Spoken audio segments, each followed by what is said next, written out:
Hmm?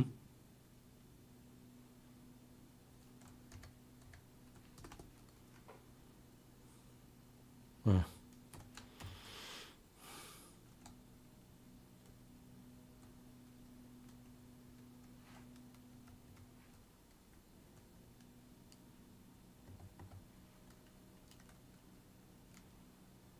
Hmm.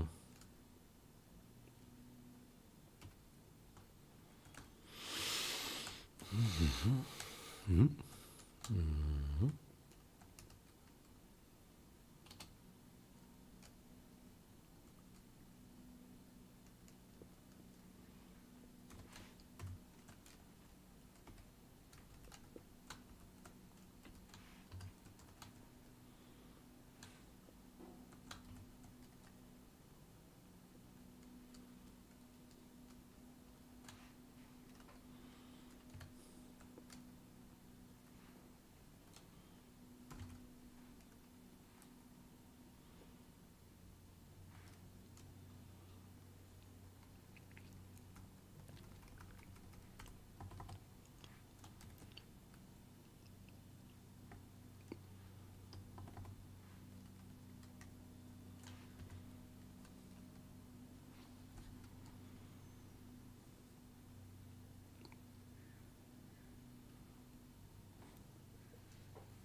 No matching function call. Function for no matching function for call to Vulkan push constant range. Push constant range.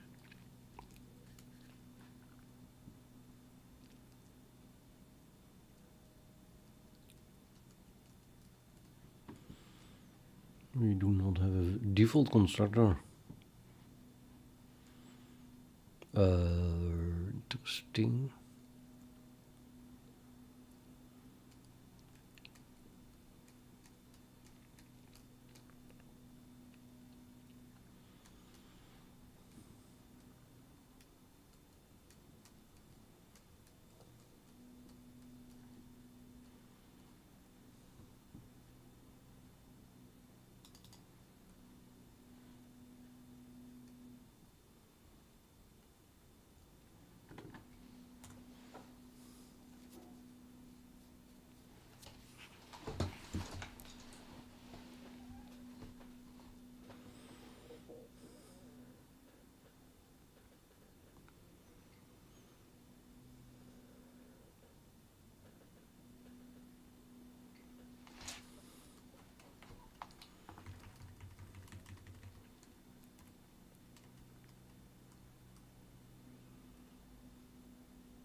T is push constant range. Characteristic data cache with T is push constant range.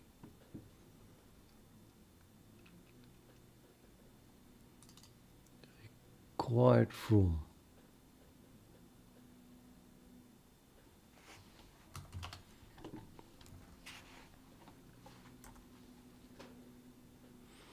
So if T is a push constant range or whatever, then we need a default constructor in this line.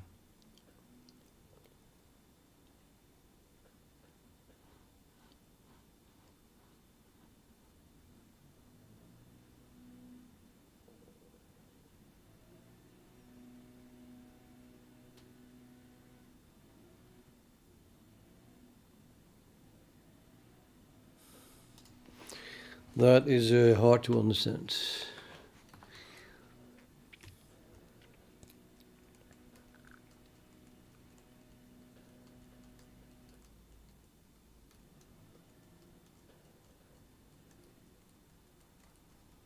That is hard to understand.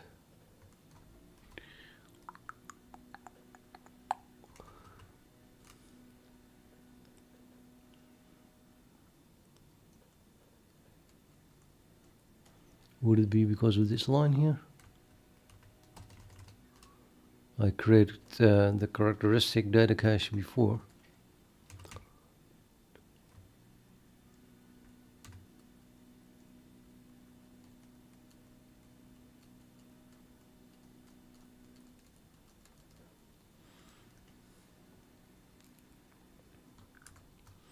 Why is this compile error so unclear?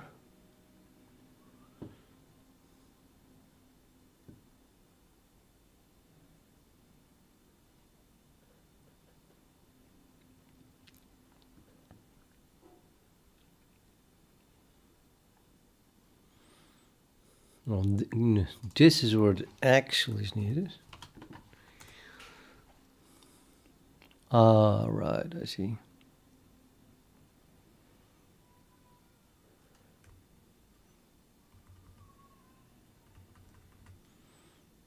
Right, yeah. When reading, I create a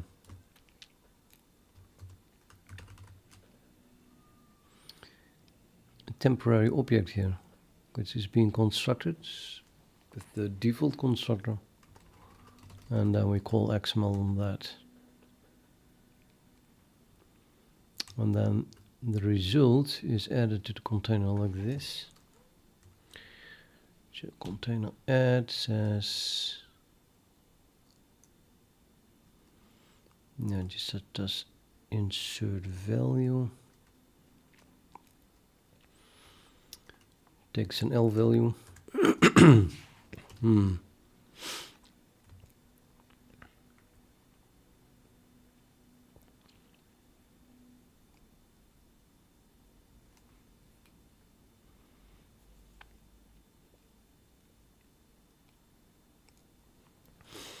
Now, let's presume that this works.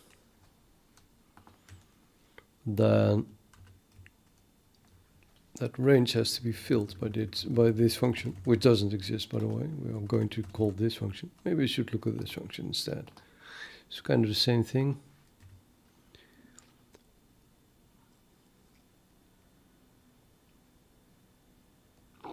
Yeah, this isn't even compiled because of the const expression. So, what?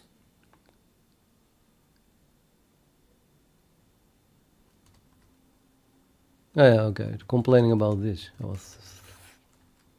was thinking that the compiler is complaining about this, which isn't even compiled.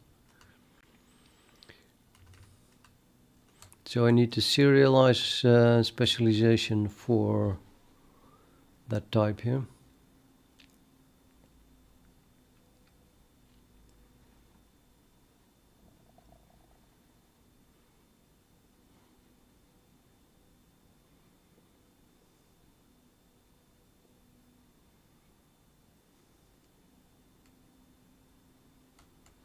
This type.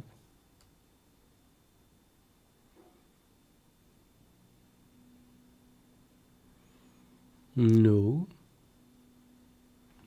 I should add an XML bridge to that type because it's my type.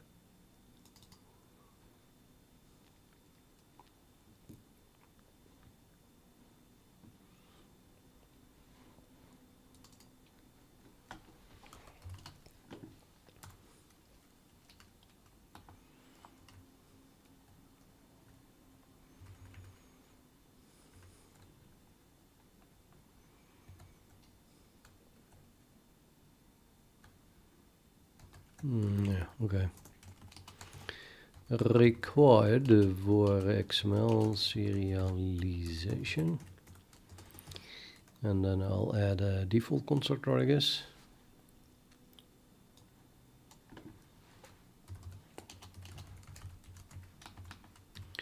And we'll add a XML function.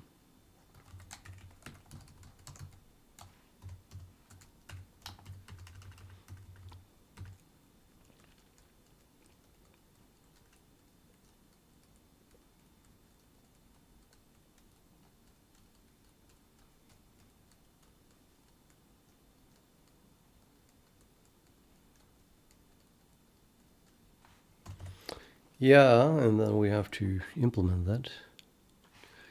This is correct, right? XML bridge reference. It's Ajay. Yeah, I'm just coding here. Just coding. Using XML all over the place. Got to implement this one. Let's put it at the bottom. Let's put it here. Let's put it at the bottom here. Okay, and then this is a member function of push constant range.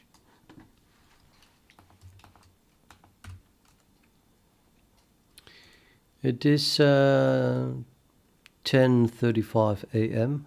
in the morning. And it's in the description. I'm working on XML serialization using my XML library. So more in the description.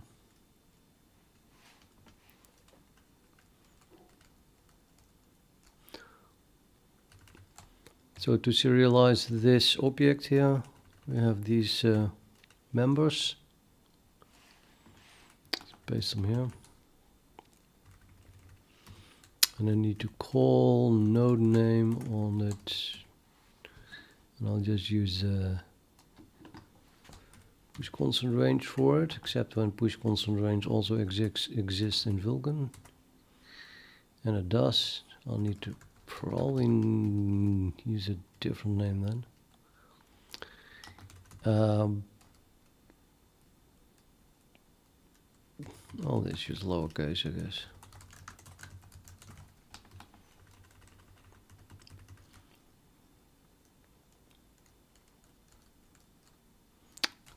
Yeah, nah.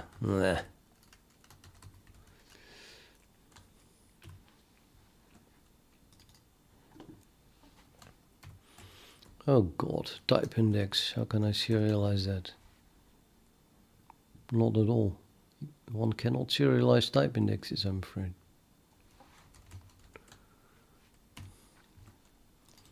It's a good thing I don't have to read this back.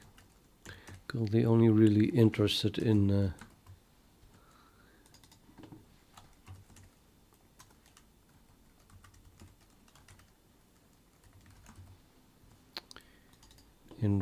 writing it out. Guess that's all. So if I use XML child, then it's going to call again the XML member function like this on that object, which of course doesn't exist for built-in types nor for atomics.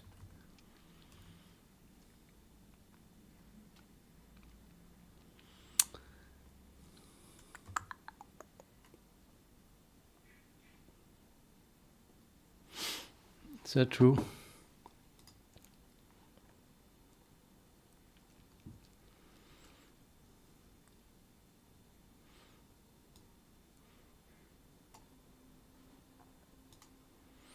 Well, I'll repeat the link, but it's not really not super interesting to look at that, I guess. It's just code.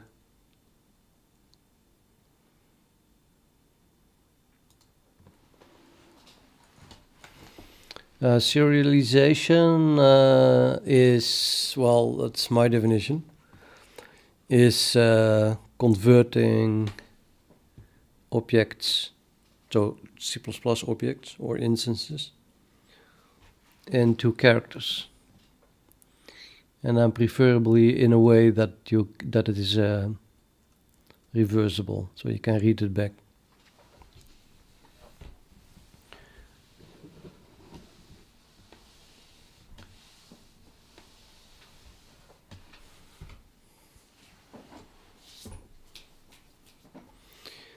And an XML serialization is obviously outputting an outputting the whole state of the object in XML.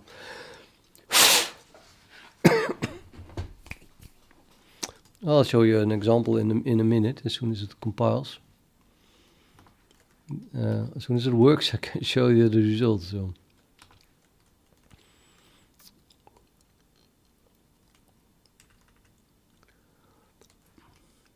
Okay, so the problem is that, well, this doesn't work at all. These are built-in types. Now, for built-in types, like this is an unsigned int, right? You can already serialize that by just writing it to an OStream. And so an integer is 4 bytes, and that is in binary encoded is the value of the integer. And you can serialize that to a binary, but just writing those 4 bytes. But you can also serialize it to readable text by writing it to an OStream. And then you get multiple characters, maybe even more than 4. For example, you could get that. That's an integer. It's a lot more than 4. And that is being done by writing it to a stream. Now I also have child stream, and over msize, same thing. So if I just use child, it's going to try to serialize it by calling this member function on that object, which doesn't exist. So I cannot use child, but I might be able to use child stream, because if you pass, say, an unsigned integer to child stream,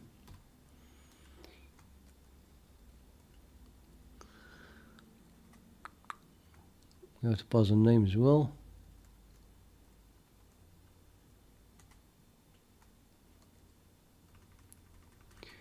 I guess that is calling text stream in the end, which means that if we are writing, then we call write to stream with the same var, all templates. So T is just here the built-in type. And we're calling write to OStream for that. And I have that specialized here and there.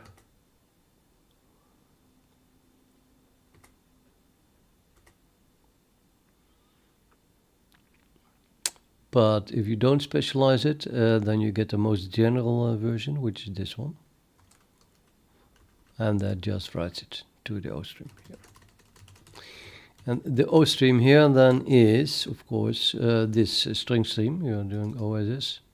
So we write it using the normal C++ library OStream operator less than OStream and comma built-in type functions to serialize the integer to characters, which then ends up in the buffer of this thing, which you then can read as a string by calling str on it.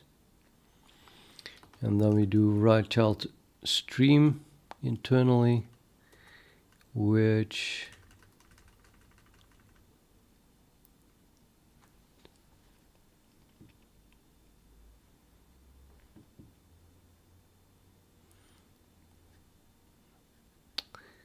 no, cannot find it, but that should be writing element. Okay, here. So that then writes the string, the characters, the serialization of the object to the OStream. Well, to the OStream, to the internal OStream, whatever this library is using.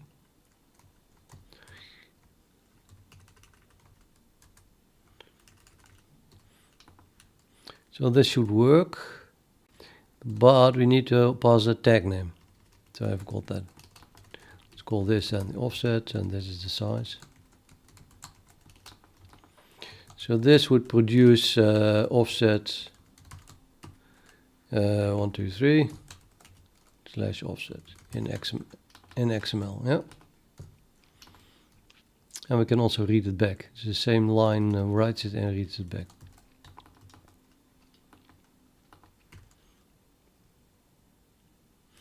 Now, the atomic is harder, I think, because atomics are not copyable. So that's probably not going to compile if I just simply try to pass it to a stream. But I'll try it anyway. And then first we'll see where it goes wrong.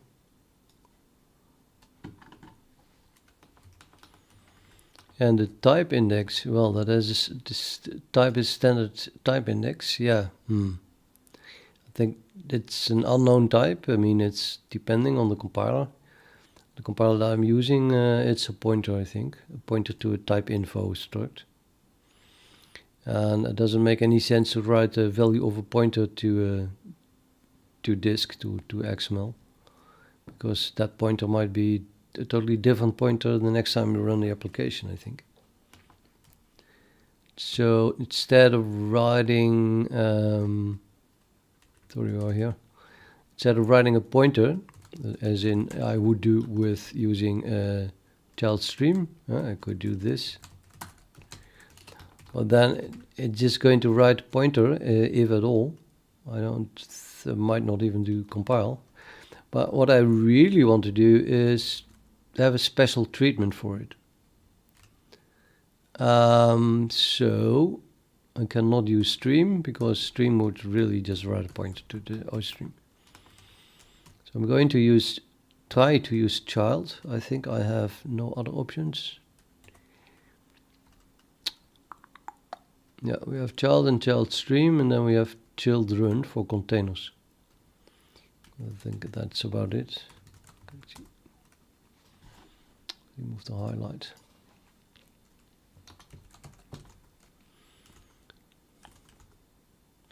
Child derived, but it's also not it. Another child. Yeah, well, I was only looking for, sorry. Let's look for child without that. So I have children, child stream, children stream. That's it. So I don't really have much options. So that should be child then, and then it's going to try to call this XML function on this type, except that it isn't, because it detects that it doesn't have it. You can look at that. So this child here, you call this. It's going to do this if const expression has XML, which tests if you can call on the passed type XML passing a bridge reference. Well, obviously that's not the case. So instead it's going to call serialize. So what I can do is specialize serialize for the type index type, which kind of looks like this. If you serialize it, if you specialize it, template with empty something, and then we just fill in the type together with the bridge. I'll copy that. So let's define that just here in front of the type index. So it's going to call this specialization now with obviously as to the type index reference.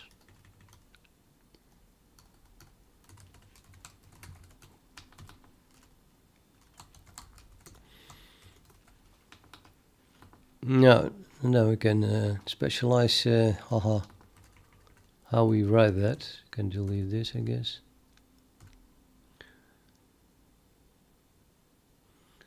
Yeah, the mask type. It's also not nice. I would rather just write it as a shader stage flags, not a mask type, but as the shader stage flags. probably should change that as well.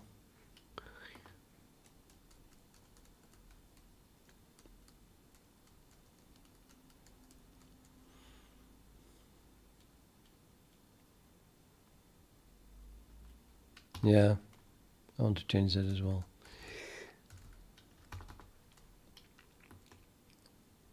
Let me first implement this.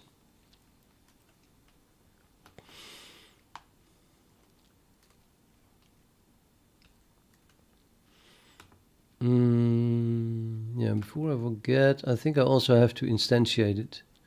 This is specialization, but it doesn't instantiate it. Instantiate as it doesn't generate the code. So I have to repeat it again, but now without less than, larger than. And this instantiates it. So it actually generates the code then. And this is just a definition. So you could put this in a header file and then this in a .cxx somewhere. Okay, now we do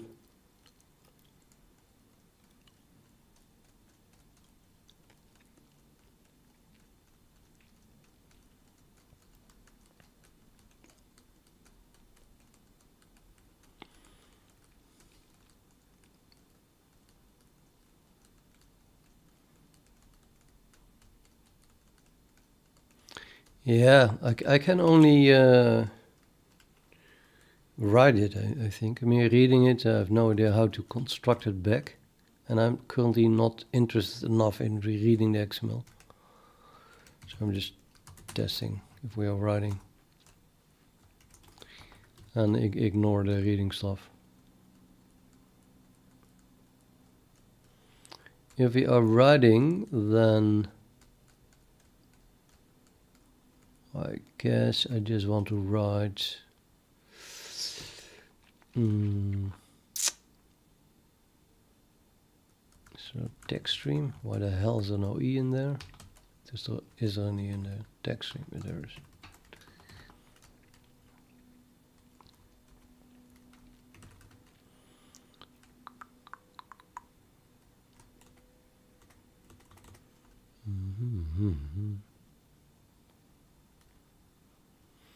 I thought the text stream is specialized for standard string. So why am I not finding that back?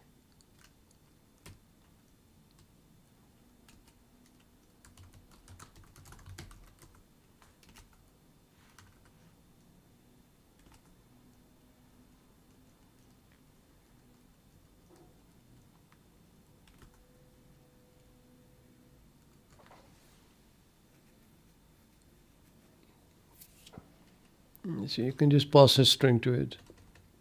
Standard string.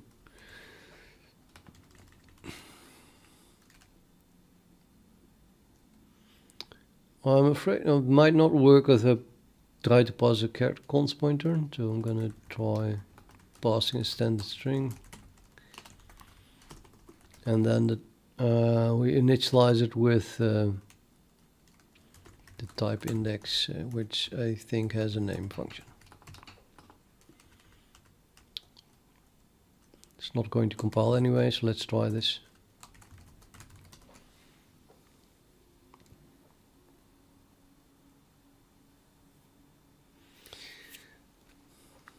So Mata says, hey, in your experience, how hard is it to switch to C++ if you have C# and PHP experience?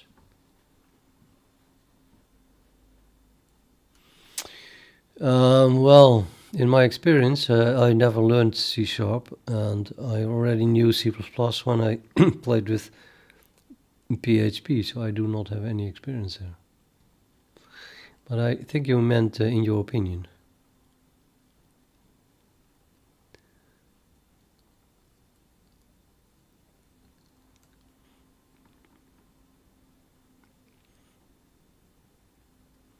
Yeah, I think it's pretty hard, I guess, because things will be very familiar, yet a little different. And you might, yeah, get the feeling, I can imagine that you have to forget things, you know. Like you want to solve a certain problem, and then your brain tells you to solve it in this and that way, which would you apply to C#. And then you get how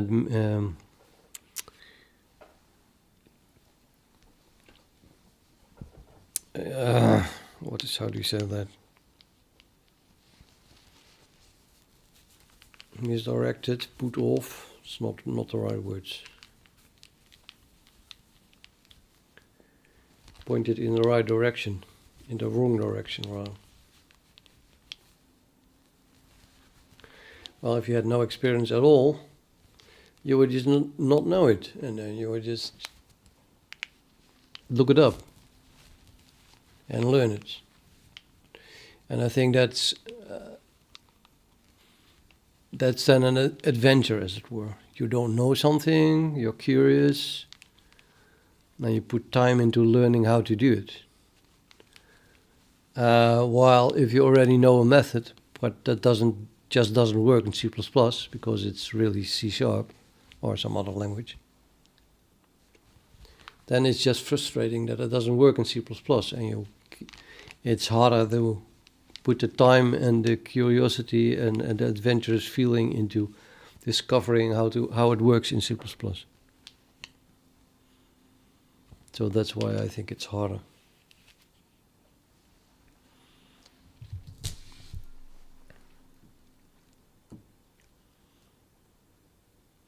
But if there's a lot of overlap so that the translation is in principle simple, then I guess it would be very doable.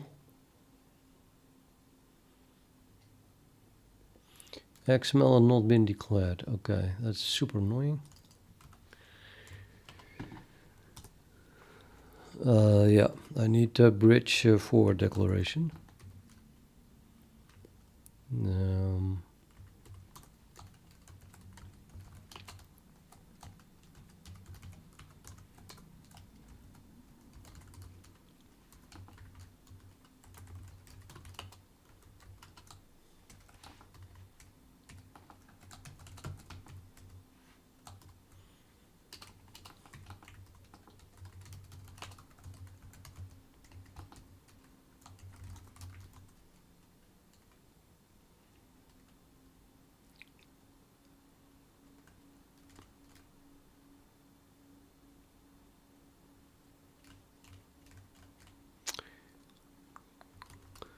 Now I have a feeling that I forgot to delete this. Yeah.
Okay, it says that it cannot specialize something that isn't is the template. So it never saw the general in serialize, and I cannot find it with ctext because I never implemented it. To serialize, I guess something like this, and then not in the project.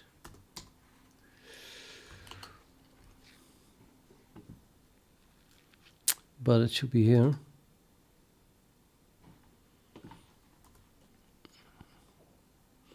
Yeah, so here's the not defined general definition of declaration, therefore, of serialize, and then we can specialize it. But there is no definition for anything else. You have to specialize it for every T. I guess, and the reason is that this is inside namespace XML and I put it somewhere else, which is just stupid. Yeah. We are inside namespace.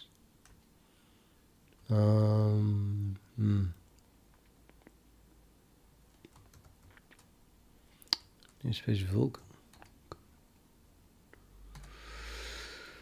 Yeah.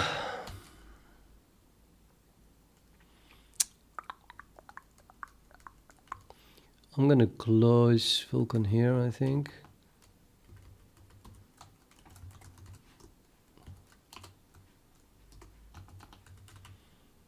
And then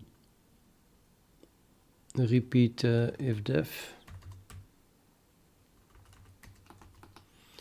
And then this is namespace XML.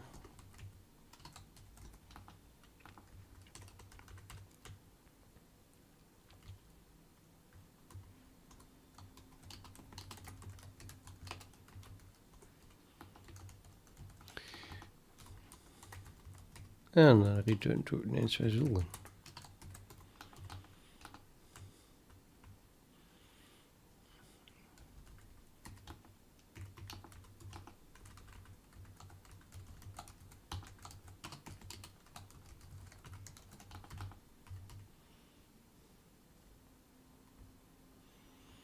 I'm not sure if it's really needed to define this before that function though. But I can imagine that this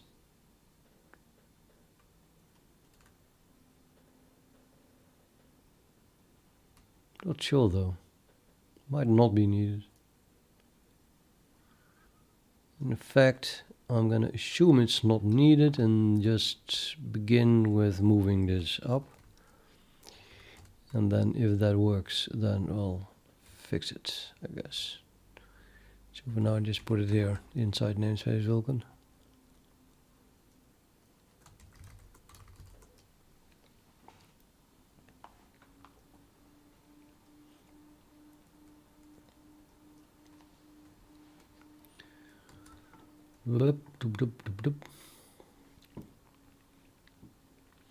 No matching function for call to XML bridge child const character 11 standard type index.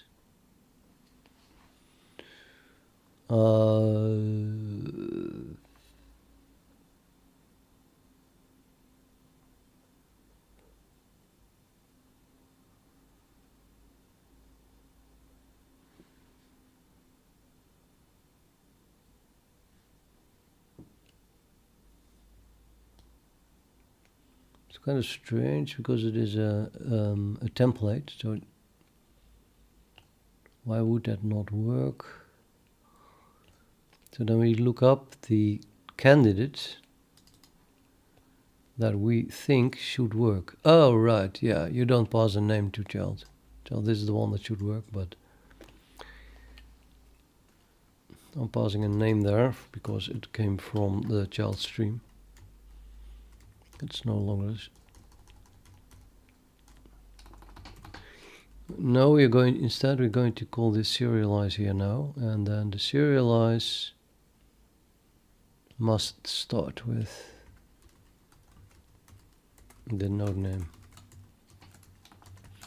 That's where we have to specify the name.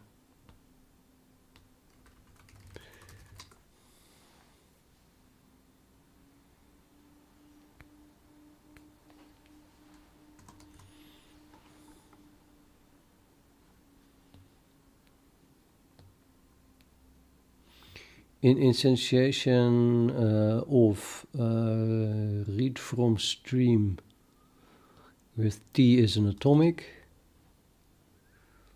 required from, or no match operator. Yeah, you cannot read into a standard atomic. So then we're going to the where it is required for my code.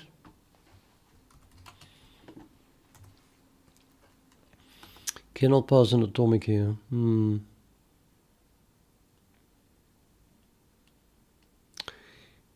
Plus, I wanted to serialize not the mask type anyway. The type of this thing is a mask type. Well, it's an atomic of a mask type. But I want to serialize that because that would look much better. If XML writing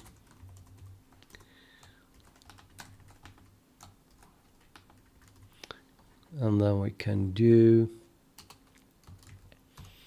create flags from the atomics. I mean the state of flags are flags. It's defined as flags, which it's impossible. I skipped over it.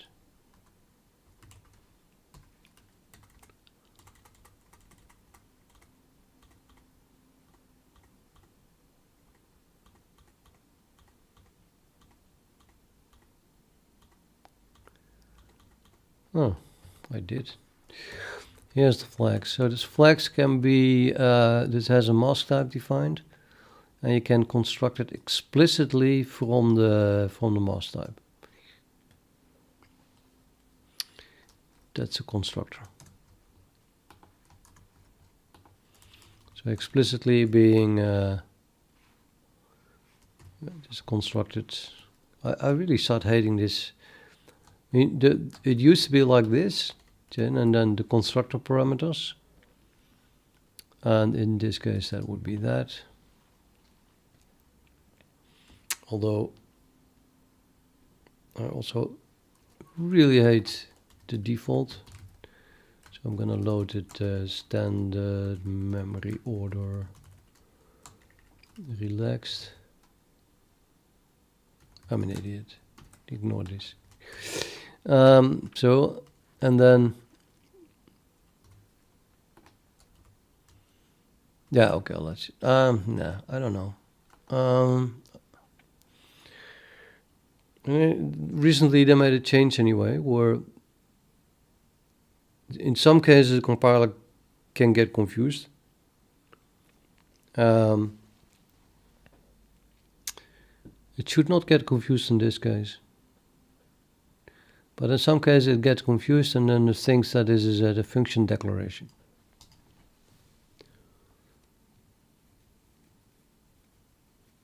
Because it looks like a function with a return type and parameters. But it can only be confused when this is a type or could be a type. But in this case it's clearly not a type. So this would work. But because sometimes that is the case, you can now also use braces in exactly the same case. So, and I have now I'm starting to get used to that. So more and more, I just want to use braces everywhere, whenever I'm constructing something. But I haven't settled really yet at a stable habit, I guess. So I don't know. I just do what I feel like. In this case, I feel like using braces.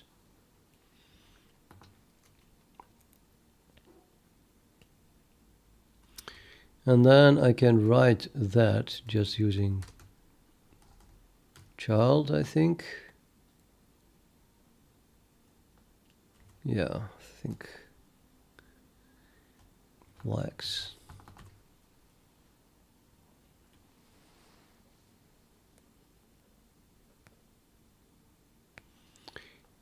Which then we'll call serialize again. And I have a specialization for all flags. So that would write it and read it, by the way. But I would read into flags, and then, yeah, what to do with that?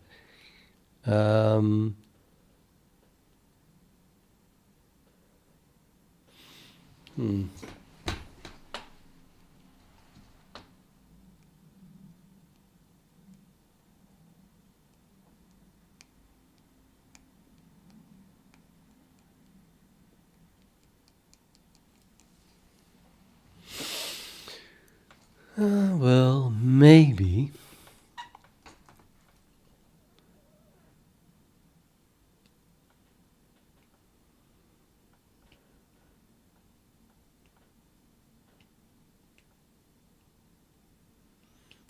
I can implement it, I guess. So otherwise we do the same thing, and now we're reading it back. So there is this could be uninitialized memory. No, it cannot, because it's an atomic, which always gets initialized. So for that reason, I might as well put it here, even though, you know, sometimes it's not defined. A maybe probably default constructed, so I would be initialized with 0 then. And then we read it in here, and then if you are not writing, then I just read flags, and I have to put it back into the atomic. So you can do store here.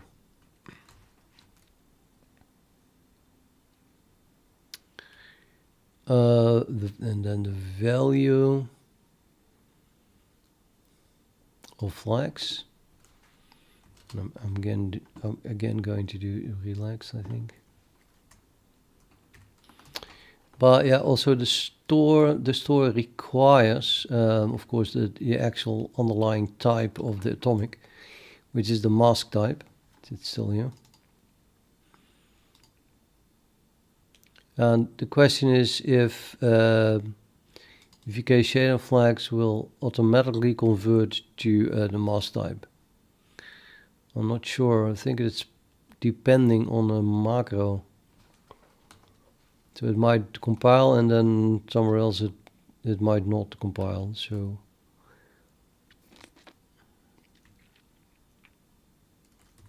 I'm going to add an explicit. I think that's depending on the macro, it's explicit or not. Too lazy to look it up again, because I'm pretty sure that's the case. So I'm just going to cast it to the mask type explicitly. Then it should work always.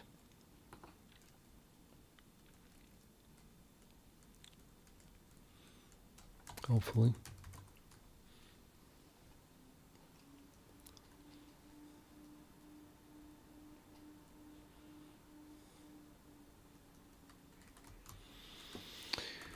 Use a deleted function, push constant range. Push constant range does not have a default constructor. Oh, right.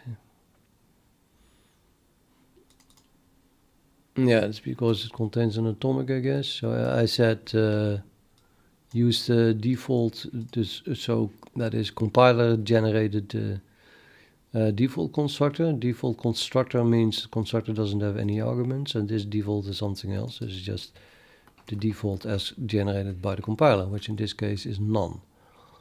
And it is none because we have an atomic. And atomics cannot be copied or constructed. What? Okay, now I'm confused. They can be default constructed. Maybe the standard type cannot be default constructed.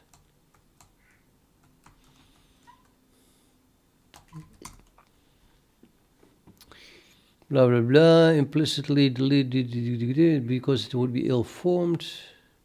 It's a type index. There is no type index default construction.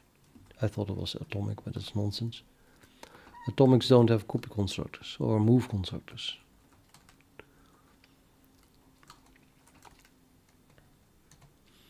Yeah, that's exactly the problem, of course. You cannot read it, because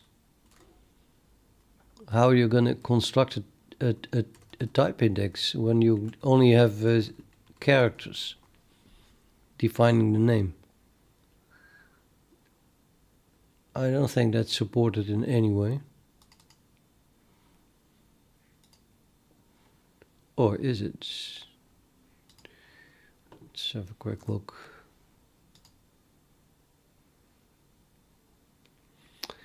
So in the end, I want to construct it. Constructor type index from typeinfo. Yeah, you can only construct it from typeinfo. Okay. So the only thing I have is whatever name returned.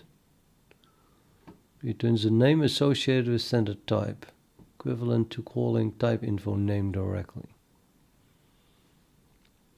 So it's all about typeinfo. Let's have a look at typeinfo instead.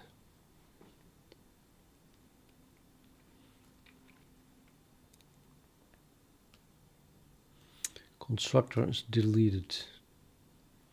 There's neither a default nor a copy constructor. Thou shalt not touch this object.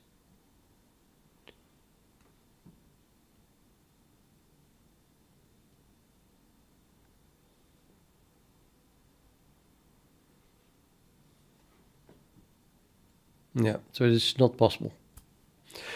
We cannot create typeinfo objects, and we cannot create type index objects. Therefore, the only way to get them is by using, well, when you have the type. But the only thing we have, if we read it from XML, is a series of characters.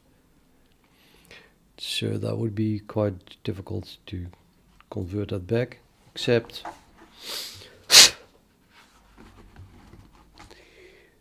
with a trick.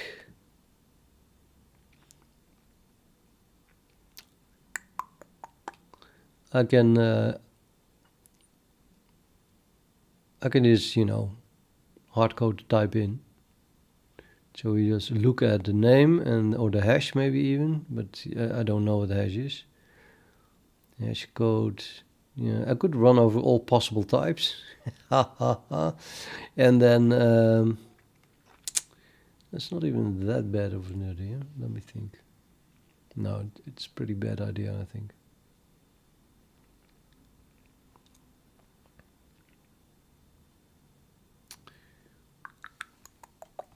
So, well, okay, all possible times that can occur there. So maybe that might not be that many times. And then compare the name with the name of that hard-coded type, and if they are equal, then I have my type info, and then I can use that. No.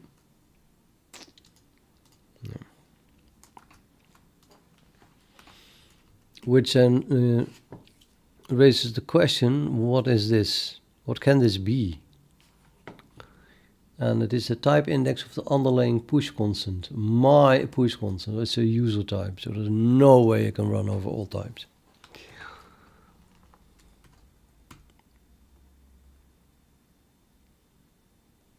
It cannot be read back.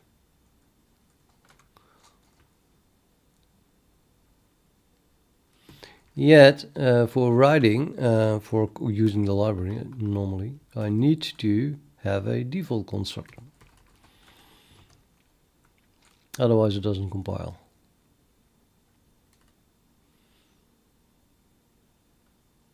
I can fake a default constructor, or I can change my code and then just not need a default constructor when it doesn't have one, which simply means that we cannot read it from an XML file. Or maybe I should, in that case, demand that we can construct it directly from the serialization string, and then I would have to implement that instead, which then still can't do anything. I think that for now I'm just going to fake a default constructor, so we cannot use a default.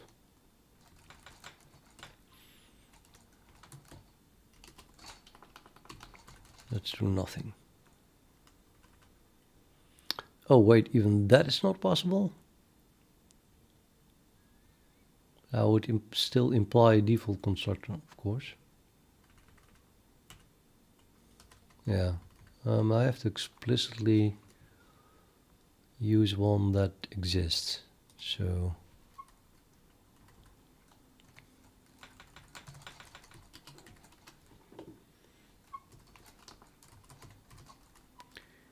type of, I think it is it type of? It doesn't get a special color. Typeinfo. Oops. I give up. How do I get type?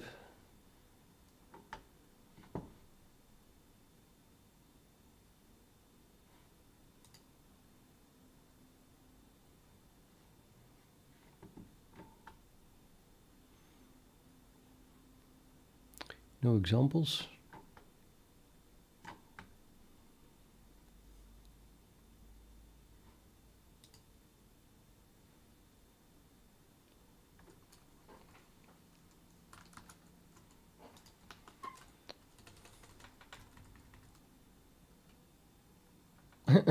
I feel I'm getting Alzheimer because why can I not remember this? I thought it was type of. It probably isn't because it doesn't get a special color.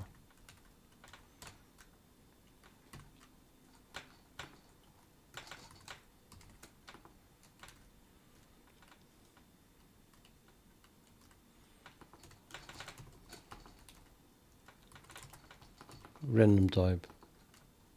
If I do it like that, I have to do this, I guess.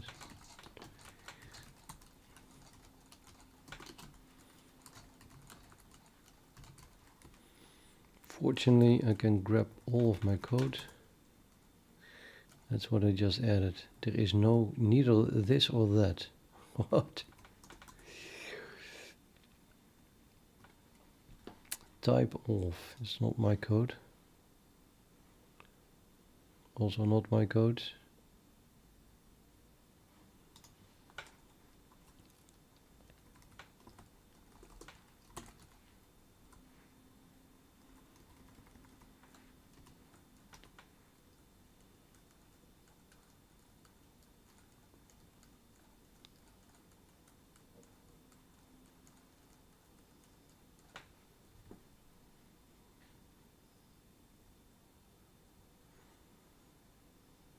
I have a typeinfo of that is part of libcwd. Gonna be kidding me. Well, that's not the one that I wanted.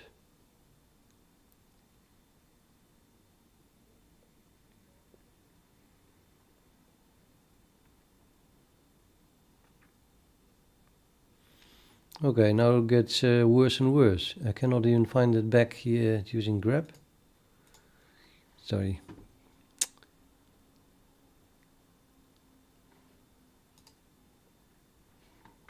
Example, finally. Type index, is that the only thing? Type ID. Type ID, seriously? Cannot remember that.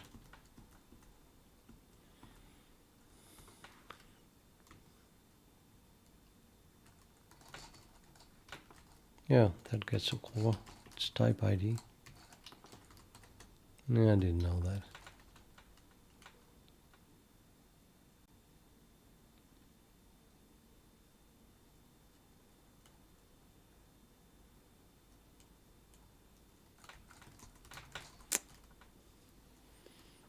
Fake default constructor.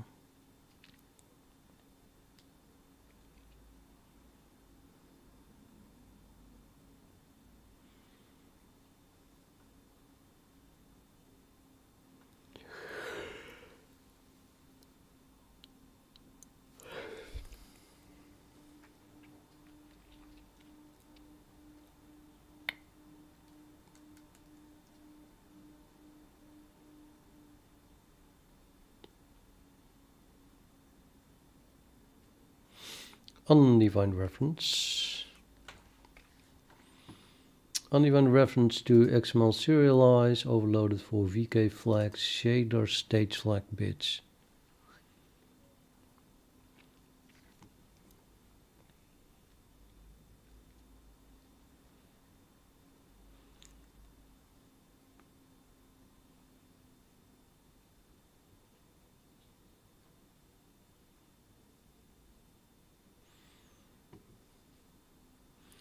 And I have an undefined reference to serialize for VK dynamic state. Hmm.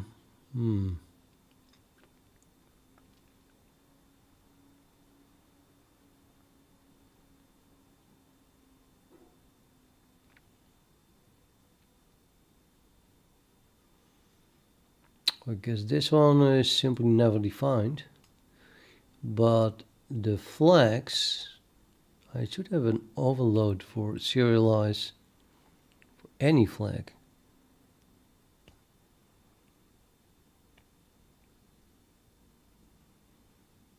Get Alex here.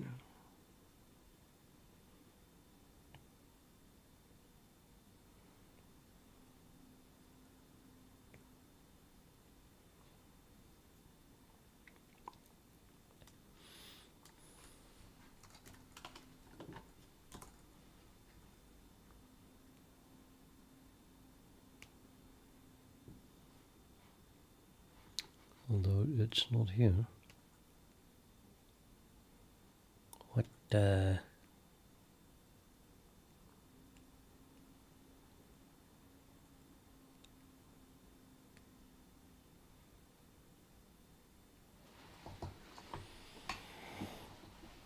Let's first add a dynamic thing. It clearly belongs somewhere here.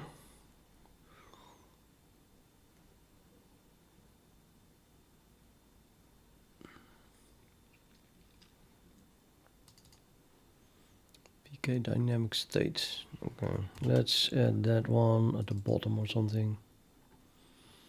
VK dynamic state.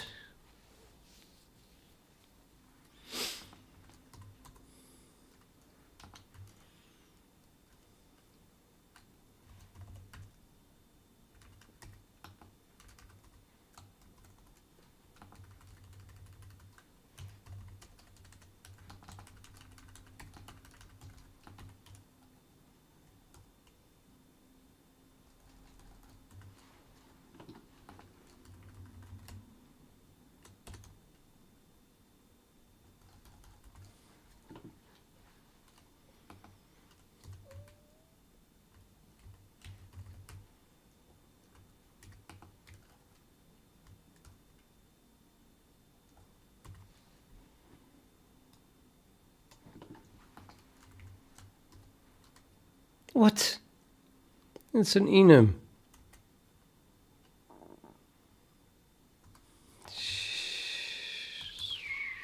Okay, forget it. I don't need that. I must be able to write that. I mean, I don't have any other enums here either, do I? Serialize, okay, stencil up state. No, it's clearly not an enum.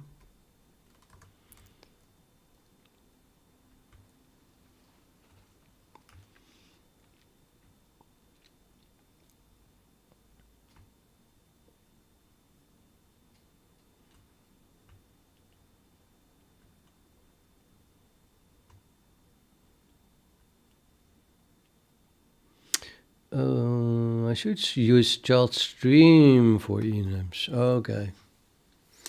So somewhere I'm using XML child on something that is a dynamic thing, but I should have used child stream. So the trick is to look for the required here. So required from. Oh, it doesn't say that.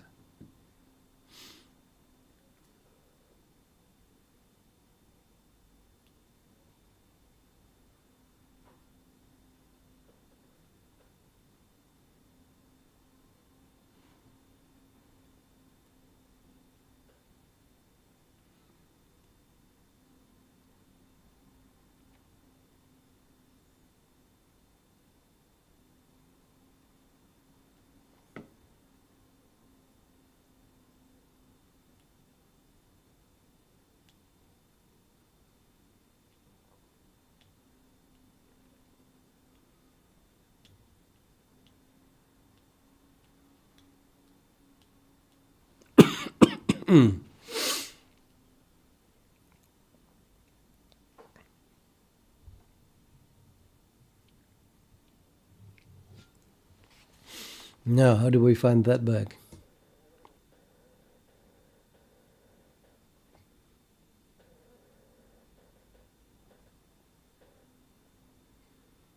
I guess I could implement the general case and then just static assert there. Then we get it during compile time.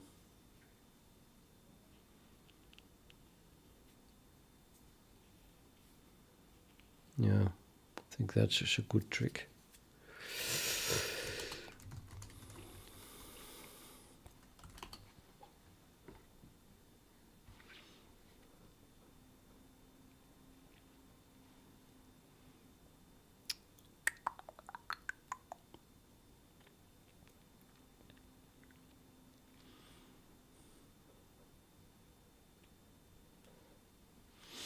Why doesn't it show it?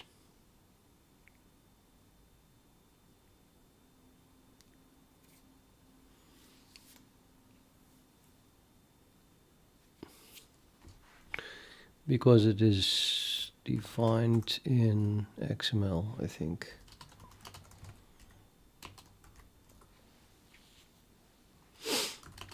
Yep, here.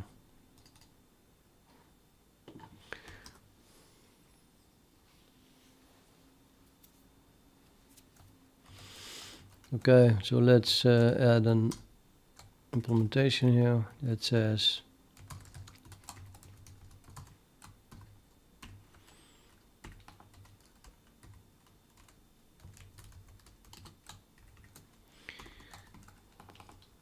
I'm not sure if this would always fail. In that case, the false has to be must depend on the t. Think about that one. That goes wrong horribly.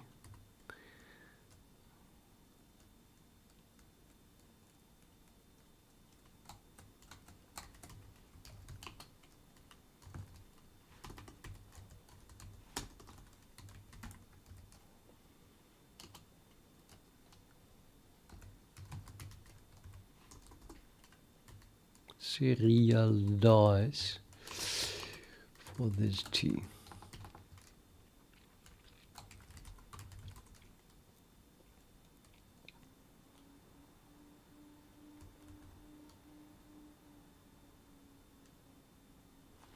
Yeah, this fails always. That's not useful. I mean, otherwise it would have told me what the t was. Do I need something that is always false, but depends on t?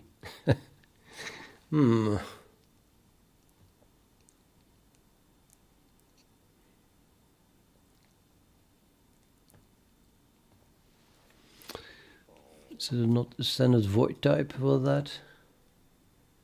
I never used it before, but it's what I have to think about.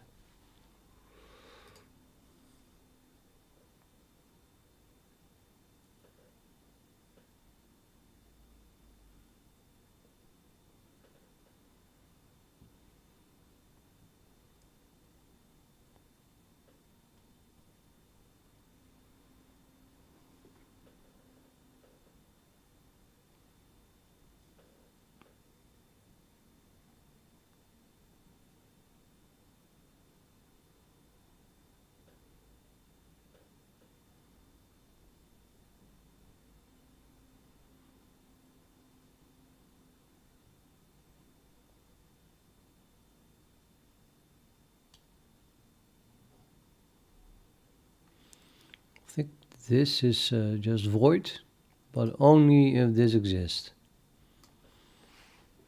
Is that correct?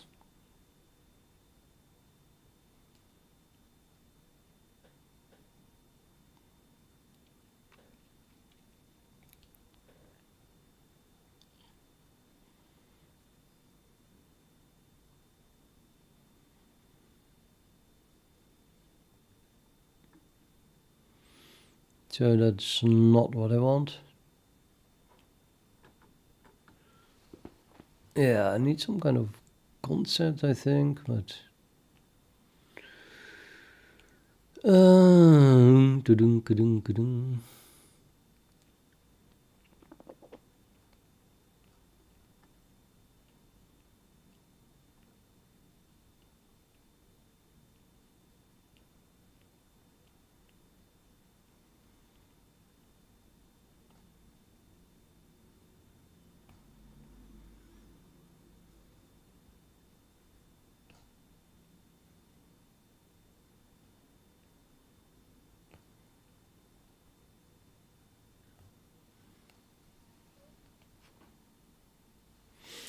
I'm gonna add ask ChatGPT because this probably doesn't work anymore. It's better. It's easier than using Google in this case, I think.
Don't see it even using false type.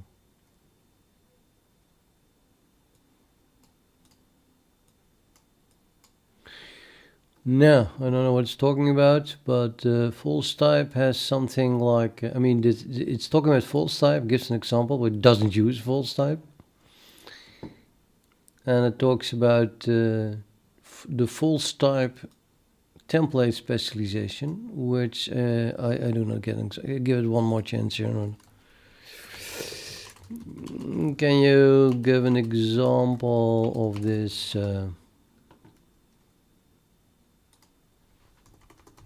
false type template specialization?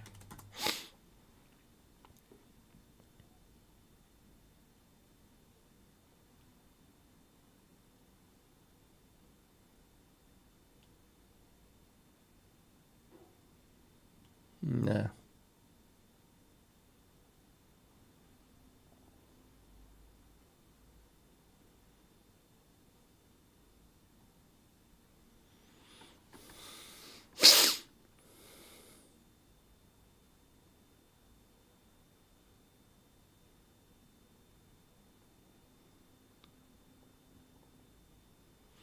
It's full of shit again today. Well, that didn't help. Although I could just use something like this, you know. It's never an integral. Yeah.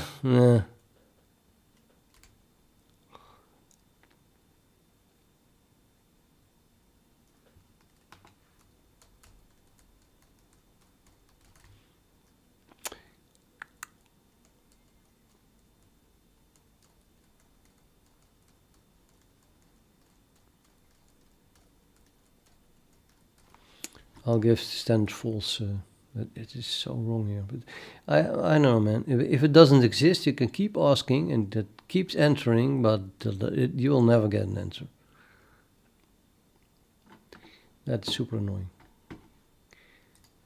Nevertheless, I'm gonna have a look at false type.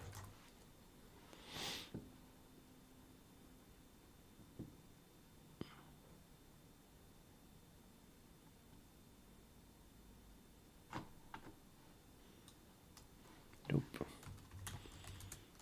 concept that is always false, but depends on template parameter.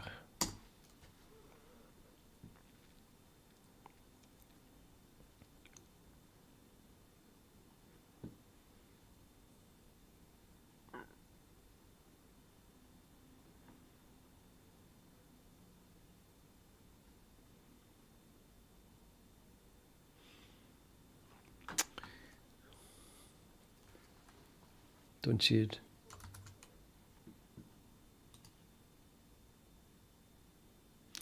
I'm getting lazy and I'll just use this.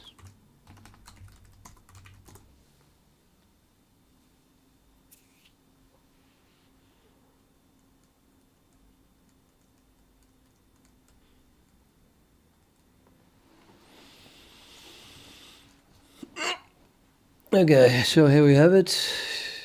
Serialization flag bits is the enum,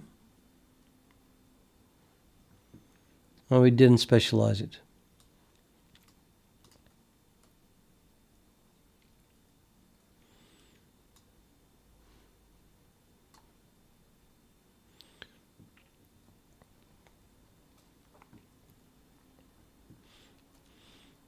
Now this error is wrong, but yeah, it's in the XML library.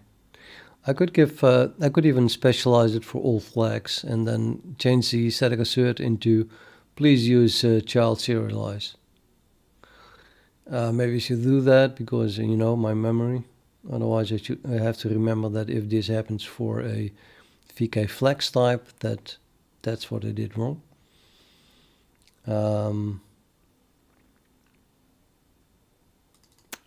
Suppose it comes from here. So this must be stream.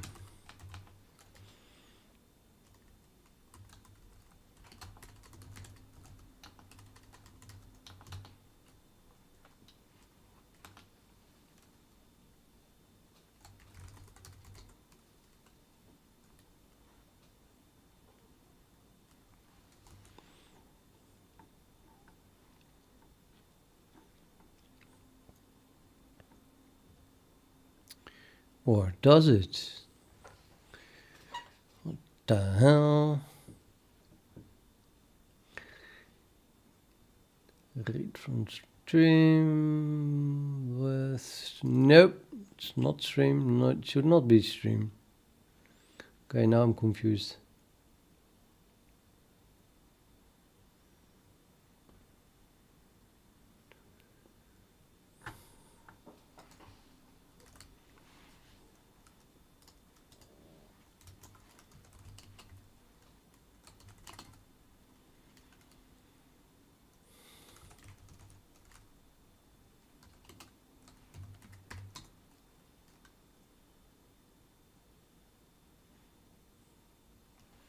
Yeah, it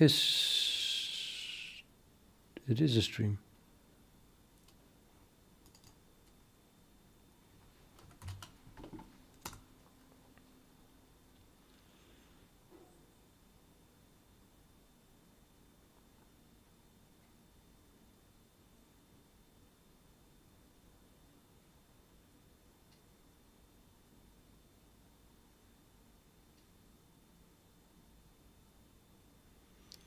Oh, it has to be declared. I'm declaring it in a different or too late. This is serialize.h.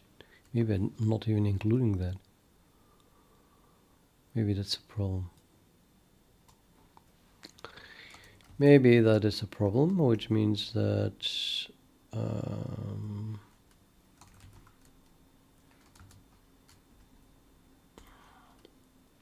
the problem is here. So the stream was a good guess, I think, but we might be missing this header.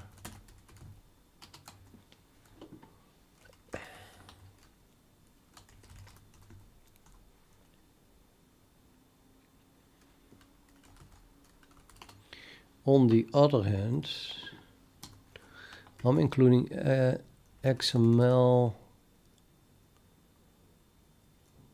Oh, this is a pipeline, I think. No. Okay. Put it all the way up here. Or not. It's in debug, idiot. Debug. No, in that case.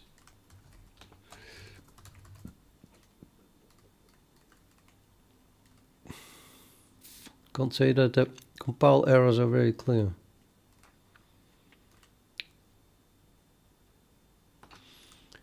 Okay, now we call this one. Please specialize serialize for this T, where T is pipeline input assembly create state something. And I already have that defined, so there's again something really weird going on.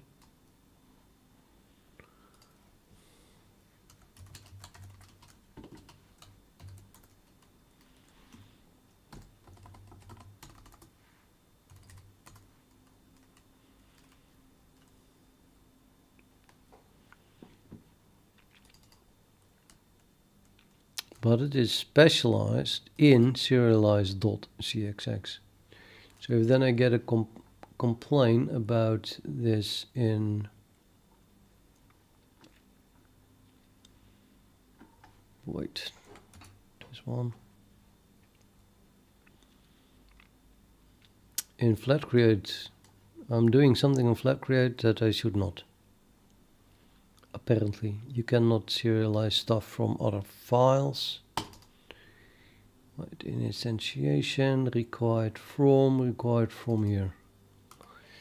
So we cannot do this here. Okay, good to know. So let's say that has to be done in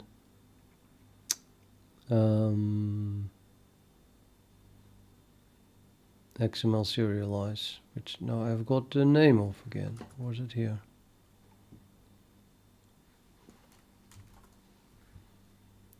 This one.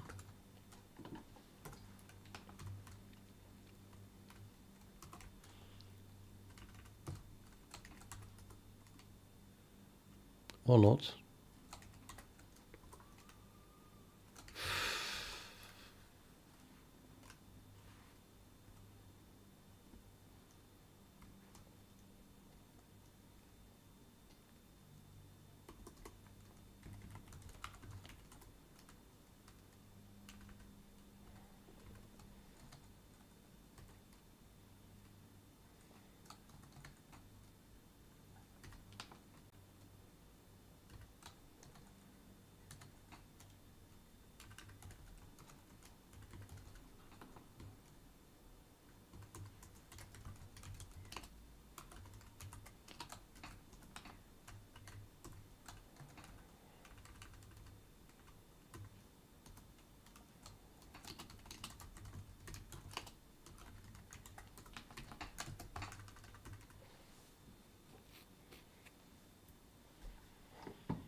Because all the XMLs have to go there.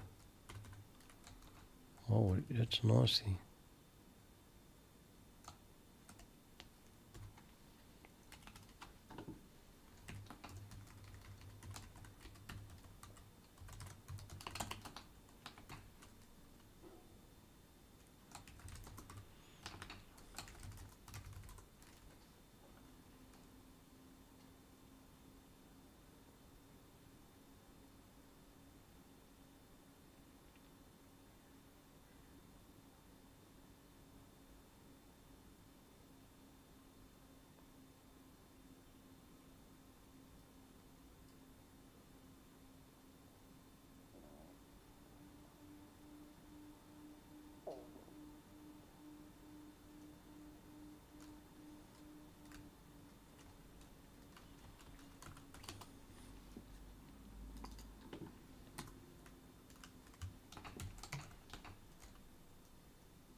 I'm not happy with this.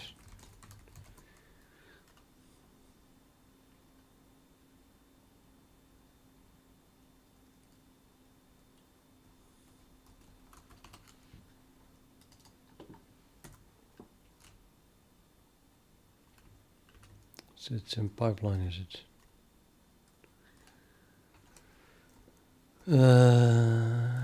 It's in pipeline. It's in pipeline.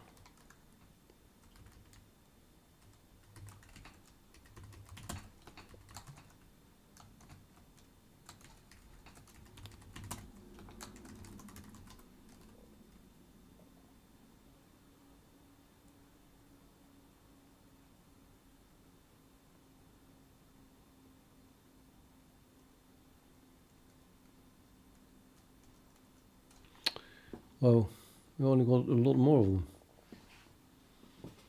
Undefined reference to characteristic data cache.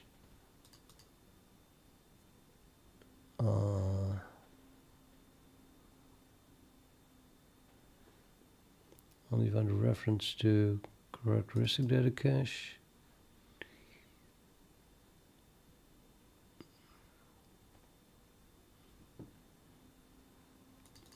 Oh, at least they're all on the characteristic data caches.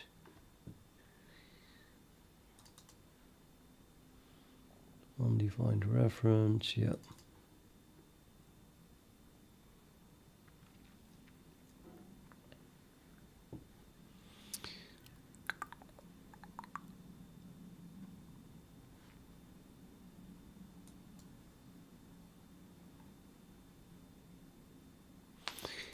Did I even implement that at all?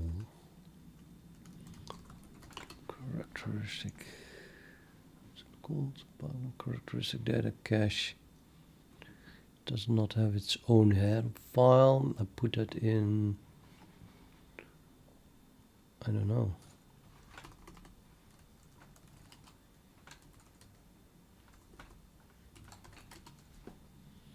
Characteristic data cache. In FlatCreateInfo. Yeah, it's about this file. This is not defined, it says. Is it not defined anywhere? Definitely is. But where?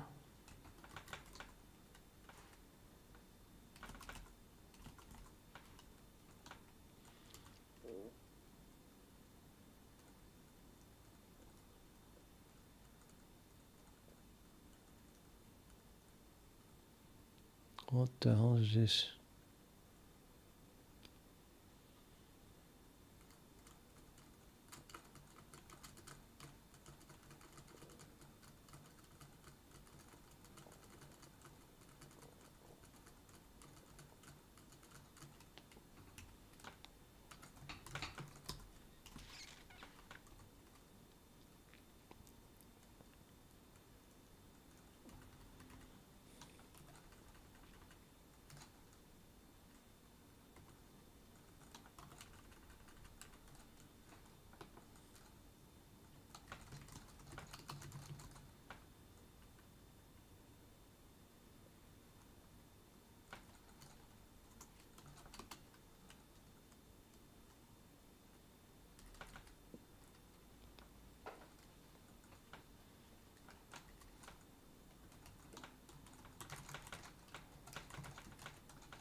Okay, now we finally are back where I wanted to be. So, we had 2 errors at some point. And I added a static assert to find out where I'm doing that wrong. And now we found the VK dynamic state. So this is required from, and then required from, and then required from. Wait, it's required from here. That's my file.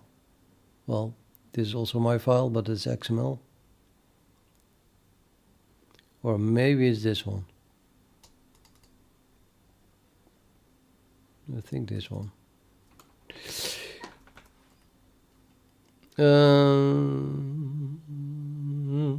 Yeah, that's too general. So let's look at the last one then. This one maybe.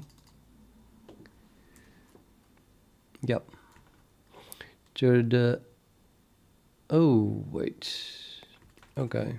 So this is... yeah. Dynamic states list. So that is a vector of characteristic data cache of an enum value.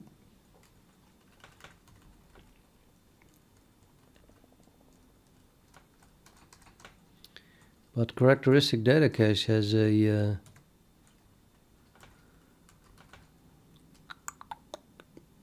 I think I should use children here. Definitely choose use children.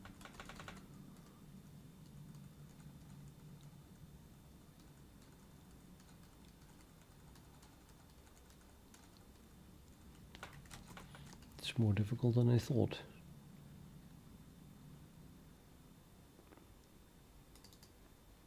So we use children, and then we get here. That calls XML, which is, I guess, correct. Because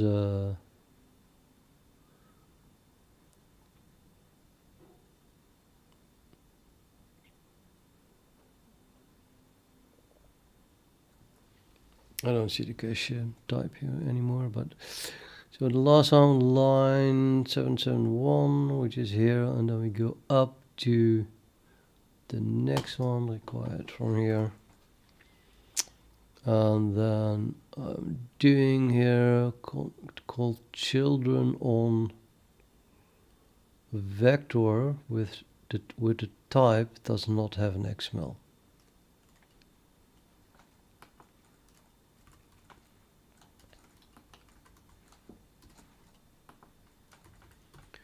And this is a FlatCreateInfo inline.h to make things easier. So if const expression something, we do this, and otherwise we do something else, namely stream. But then I have to pass a name, and the name that I want to pass on is, I don't know. This is not working. What the hell, man? Why is this suddenly difficult?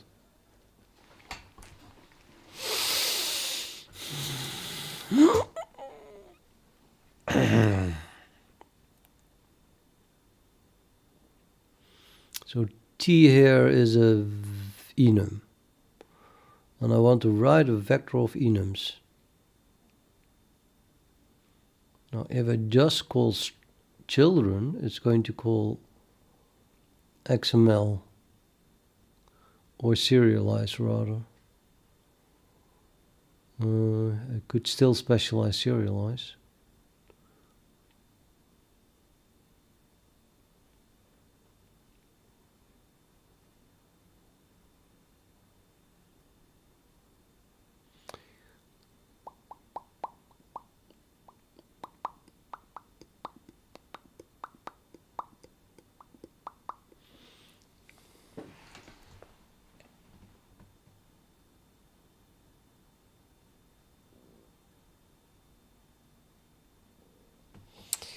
I think that's what I should do.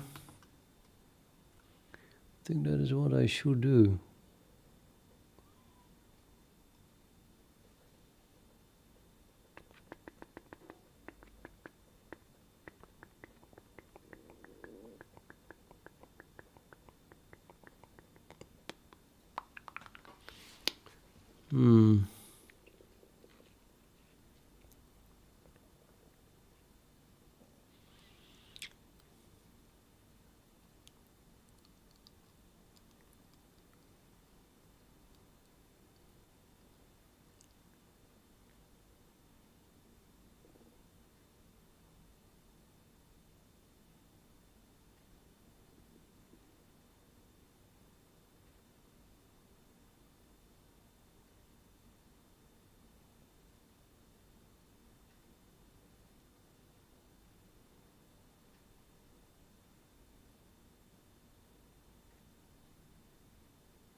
Lexia Tripathi.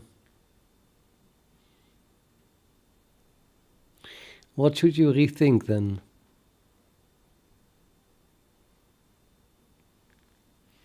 The reason that I'm doing this is because I don't have a life. I wouldn't know what else to do. So maybe it's me who should rethink my life.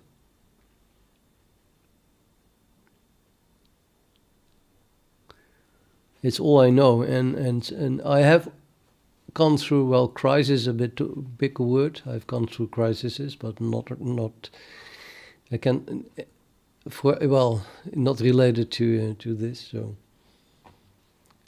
but I have definitely wondered in my life more than once.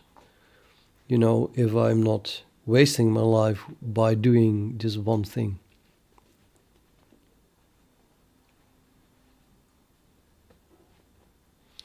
Yeah, if you don't love your job, it's always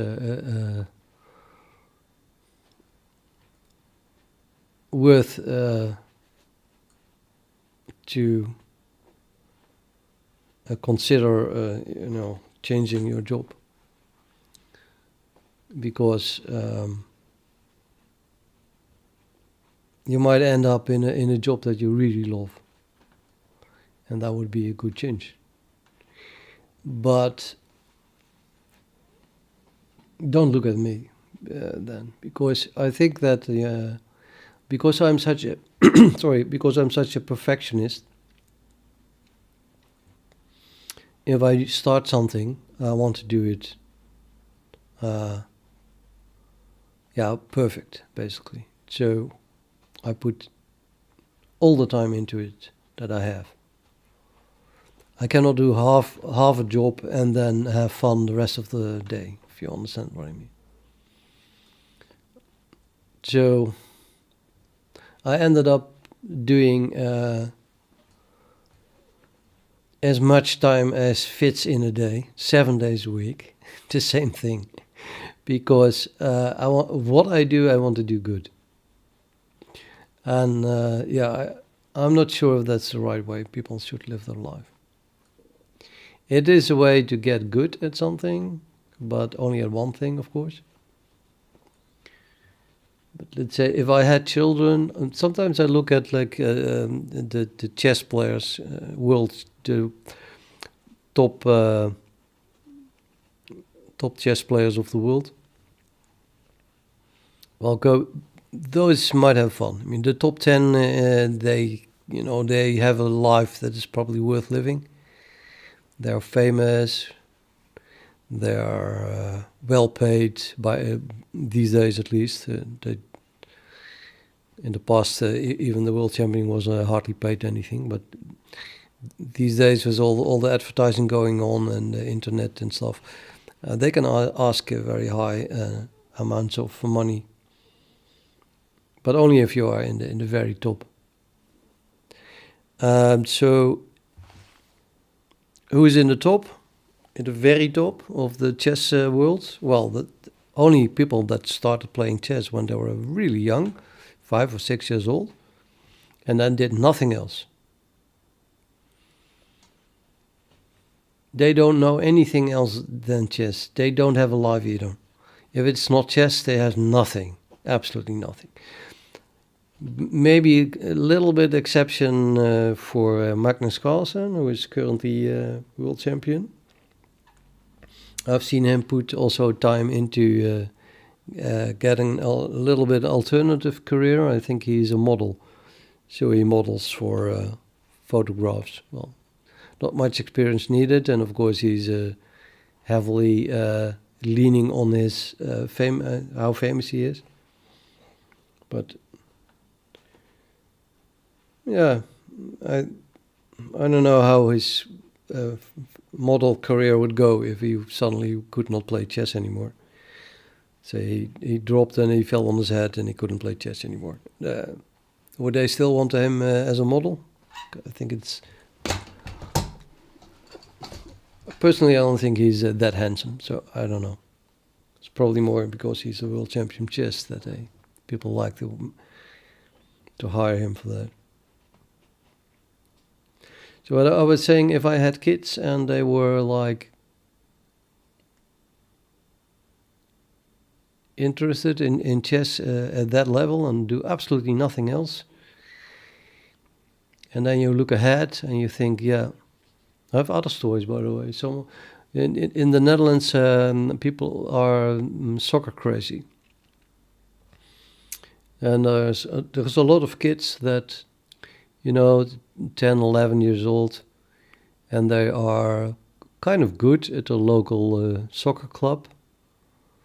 And they dream of becoming one of the top players in the world, which is never, ever, ever going to happen if you're living in the Netherlands.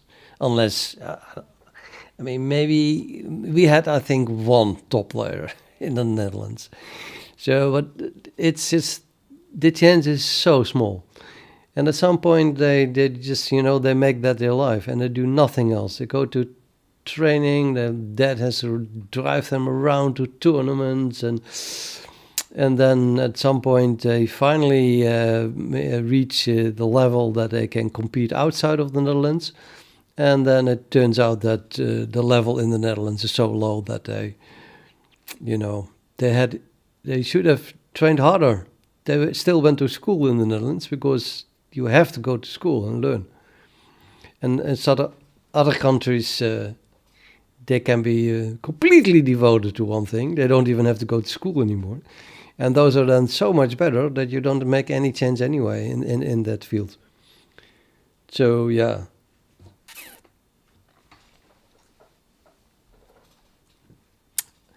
I'm babbling a bit, but maybe you get the point. I'm not sure that doing only one thing in my life is really the best way. But yeah, now I'm 58 and I haven't done anything else. So, well, I studied physics, but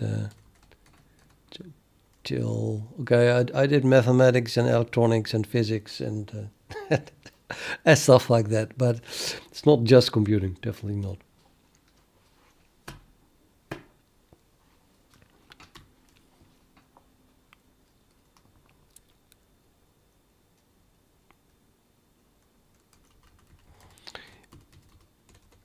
But that was just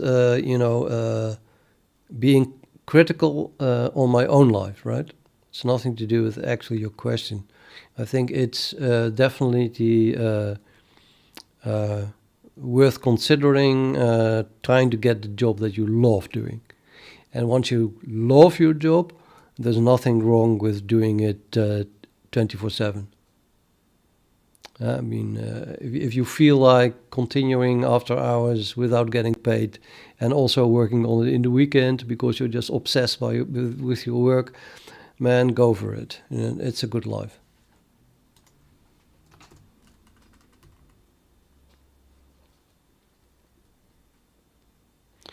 Talking about jobs, I didn't look at the stock market. And they locked me out again. That's so ridiculous, annoying. Now I have to log in again because I should keep an eye on it.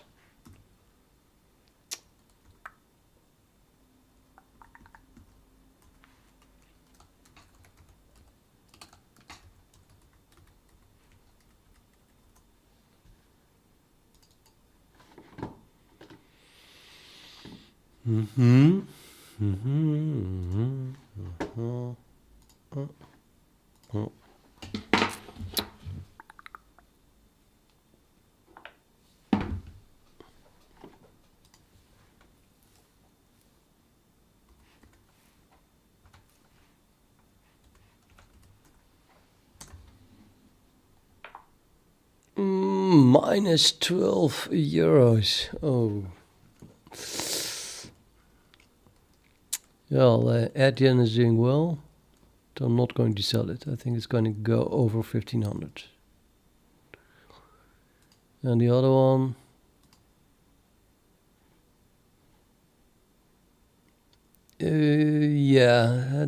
Yeah, that's kind of like, when do you buy? I had it set to buy it to 595.6 and it went down to 600.3. So then, you know, on hindsight, I could have bought it. But tomorrow it might go even lower, I don't know.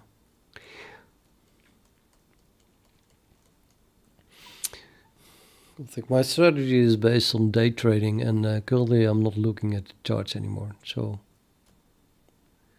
things are not going well. In the beginning, it's like a few months ago when I really started with the day trading stuff, and I was willing to stare at the graph the whole day long, 8 hours long, and then make $100 easily, some 200 maybe even. But then, let's say 100. And then, later I started to think, come on, I'm not going to look 8 hours long at a graph just for $100. Even if you make, if you make $100, it's tax-free as well. So that's 3,000 income a month. But not actually. It's only 20 days, 20 work days. So it's like 2,000 a month then, and a full-time job. Not enough, because I don't like it. I don't like staring at graphs the whole day. So now, even if I have the feeling, okay, I could just watch the stock market the whole day, and at the end of the day, I made €100, almost guaranteed, every day. But I don't want to. It's not worth it. Maybe I would do it for €1,000 a day, and then even then not long, but just for a while. In this case, if I would have watched the stock market non-stop, I probably would have bought it here. Pretty sure I would. And then I probably could sell it here, and then I would have made €120. So I did lose, well, I did not make €120 just because I was too lazy to look at the chart, at the graph.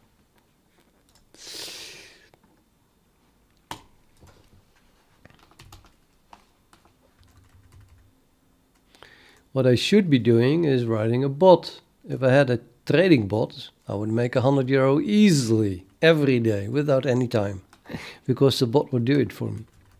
I would just program in my own insights. No, I don't think I can use alerts. I'll give you an example. If I look at this graph, I'll have to make a copy of it because there's too much information on the whole page.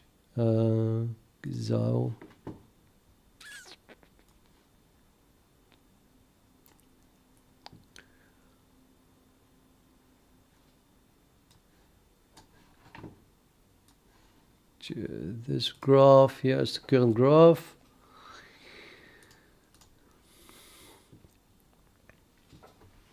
Okay, I'll admit I buy and sell this per 20 shares. So that is 20 times 600. It's a lot of money. Don't even know how much. 20 times 600, say. €12,000. So we would have bought for €12,000 stock share and then sold them again at 600. I would make, say, 6 times 20 is €120. But how would I know when to buy here? Well, the idea is as follows. There is no news. I have to keep that in mind, of course. So the reason it goes down is only because people see it go down. And they think, if I sell now at 606, I can probably pick it up later again. Yeah? So they sell here, and then they buy again here. And then they hope that they sold it for higher than that they buy it again. So they make a little gain.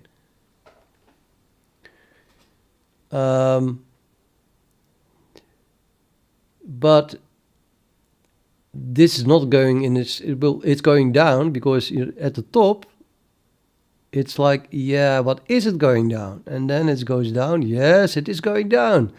and then it's going down further, then people start to get convinced that we are, now we are going down. Therefore, we should sell, and then we can buy it again here.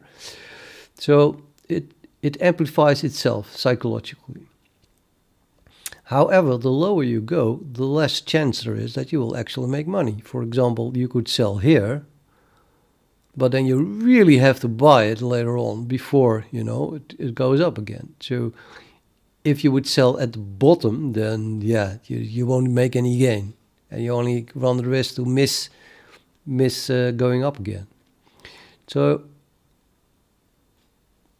when it's going down like here, and it is still higher than the previous bottom, people are really loving to sell because they just think it has nothing to do with the company, nothing to do with share, nothing to do with news.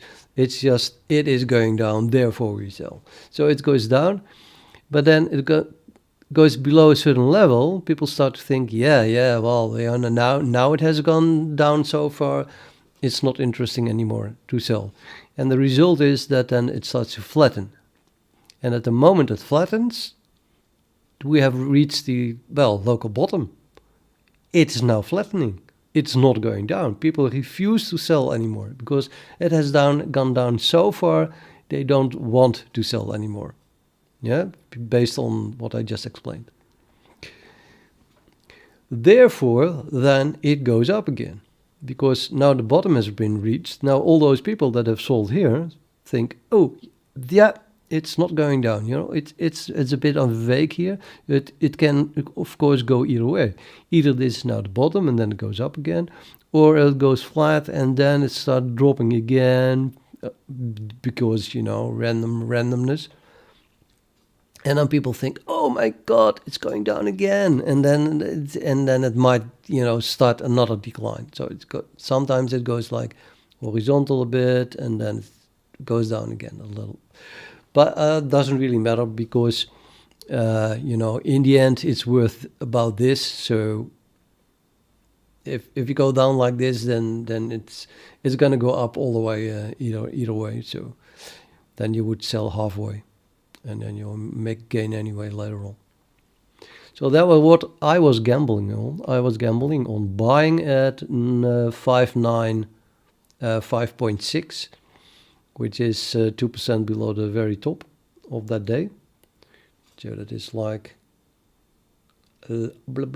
something here, this low. So maybe if it would have gone even steeper, another decline like this, I would have bought because that's not going to happen 3 times.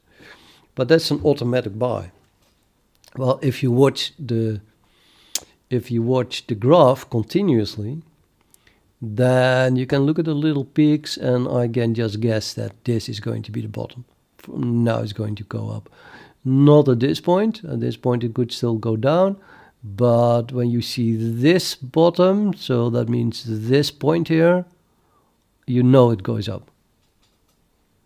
So I can buy at this point with 601 with almost certainty. And there's always, a little noise, so you can even go, if you miss that point, you can still pick it up again here. So you just program here, 601, you buy it at 601. And then it's going to go up. And then you have to kind of like guess, and it's a good guess, if it goes down so much, and you look at this history, and you think, well, that's definitely going to, around here. I think it's gonna make 606 at some point.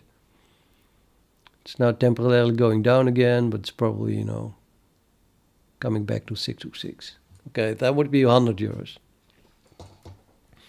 But I have to watch it continuously. I really have to compare all the little peaks here and then get a feeling. It's also not that I can look at this graph and instantly see it. So I have to meditate on it. I really have to look at it non-stop. And then get a feeling. Okay, now we are at the bottom. And then I can buy again. No, it's near full-time job. So with alerts, that wouldn't work. I can, however, write a bot that does this. Do Fourier analysis and, I don't know, lots of code, but I think I can program in what I just explained.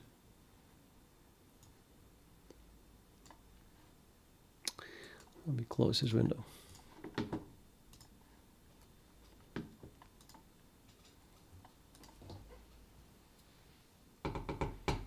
But yeah, like I said, I definitely got lazy, and I'm not interested anymore in doing that for just €100.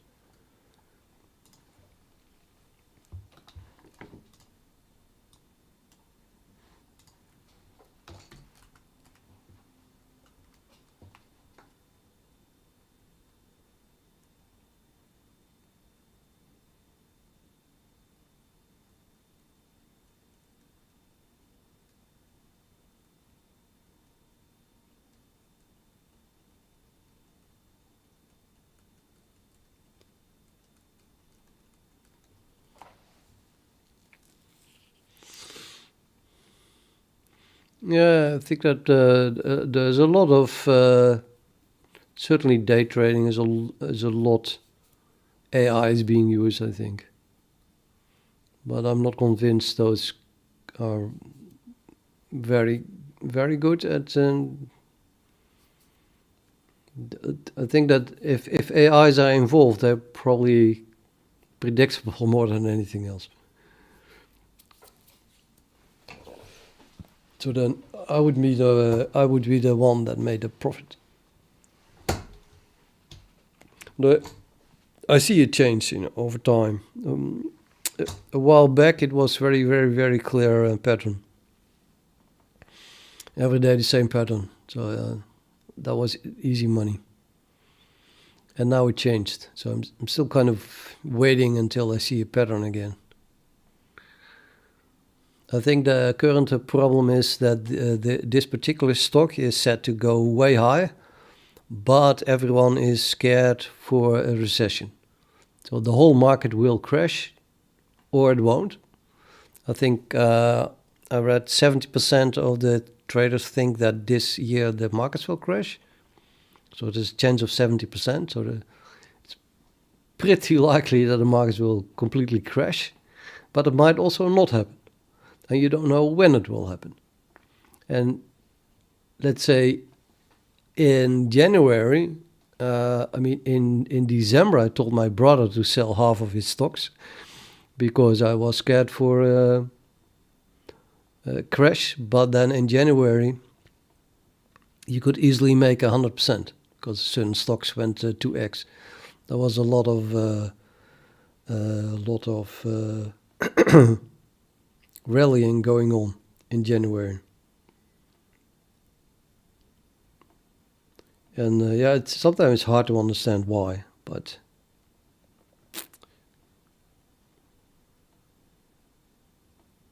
people were strangely optimistic about the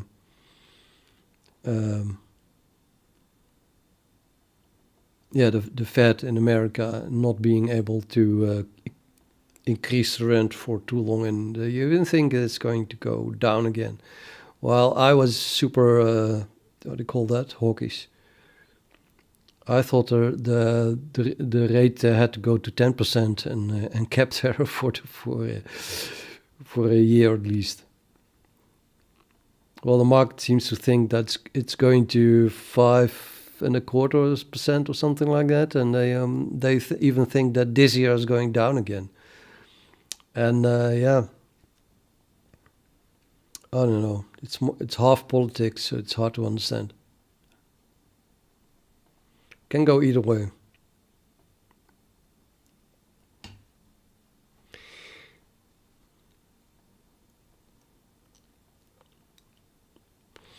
But same for me anyway.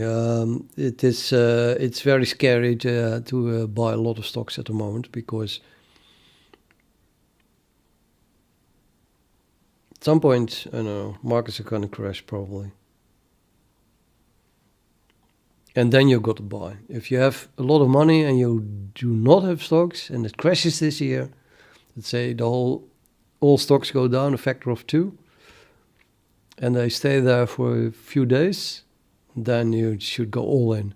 Because after that, it's just going to go up.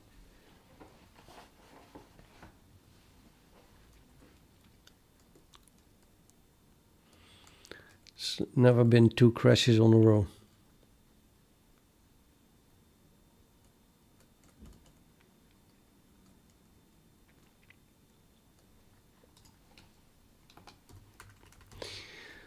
But okay, all of that has nothing to do with C++.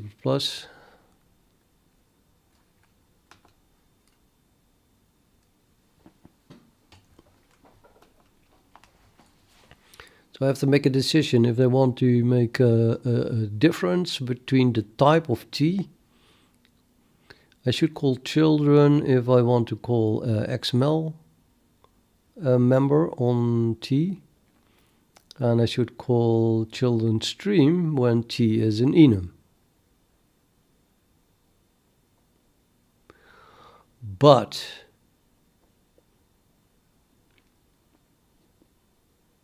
is this the appropriate place to test that?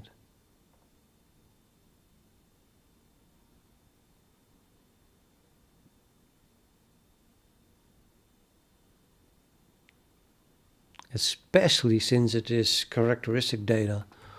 It's some obscure type somewhere that coincidentally has the right vector, and I don't know what the type of the vector is, but that same problem might happen elsewhere as well, and then I have to duplicate this const expression. For that reason, I think I'm inclined to say that it does not belong here, and I should just call children. And then we get the problem that I get this error saying that I should specialize serialize for this T, where T is an enum. And, well, maybe that's exactly what I should do.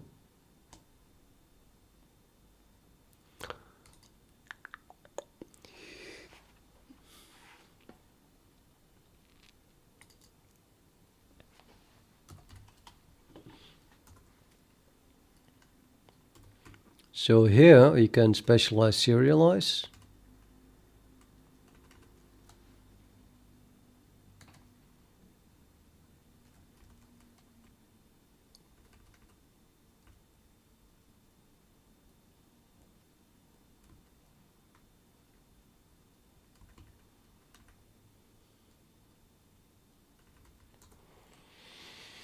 So I'm going to specialize templates. Oh, sorry, I'm going to specialize serialize for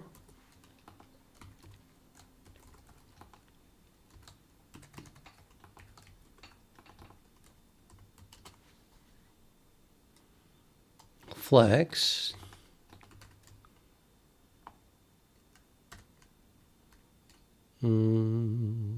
Yeah, both then again. So I have the concept. I think I have a concept for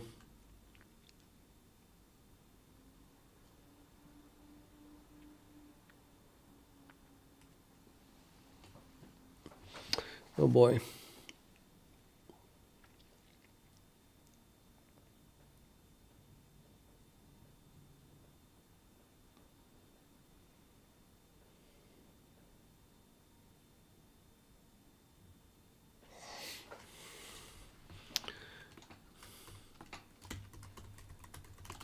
That's not a specialization, but we need a T, and I want to specialize it for VK flags, I guess.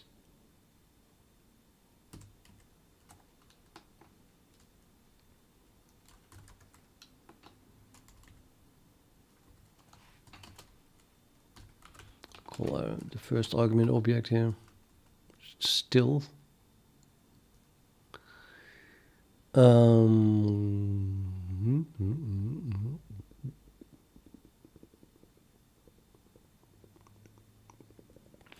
But I only want, no wait, I can do this with a concept here. So that would be concept. So let's make T be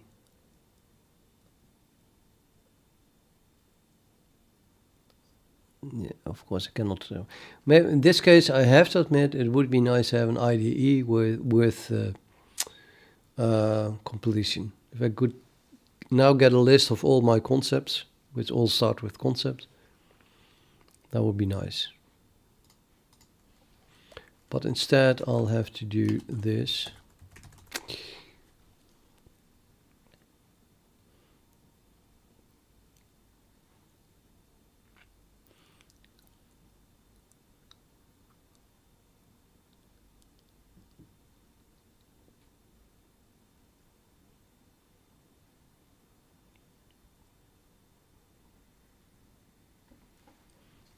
Yeah, this one. Is VK flags? Is it in print flags? And then hope that I still have that.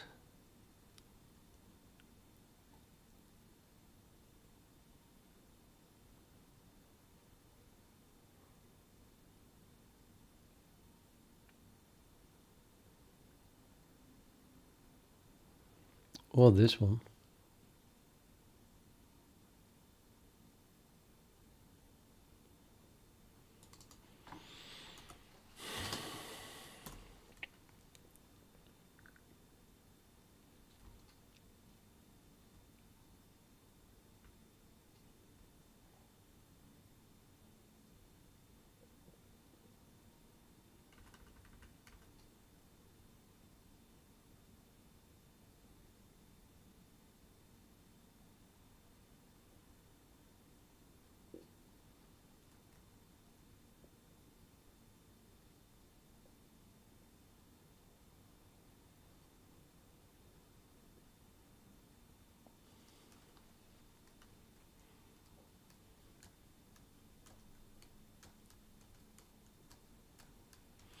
This just test if it is of the form VK flag something, but I guess that's good enough. This one even adds that you can print bit type, but I don't think that's very relevant here. So I'm gonna just use this one.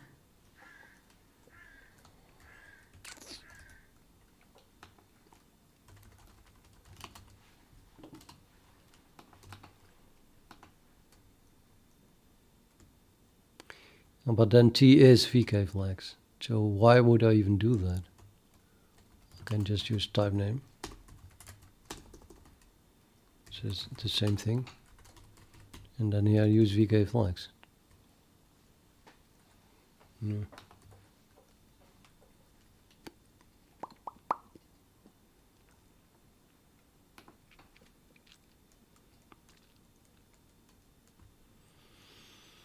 Okay. And the only way we can write that thing then is by calling child stream.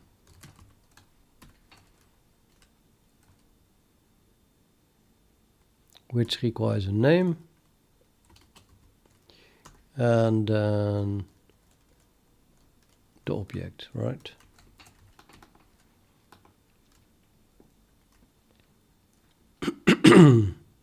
Not even sure if this works. Let's check if this works by using something weird.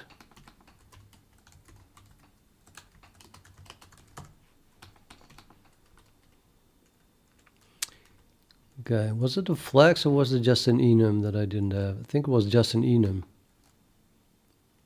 So I also have to do the same thing, but then for just enums instead of flags. Oops.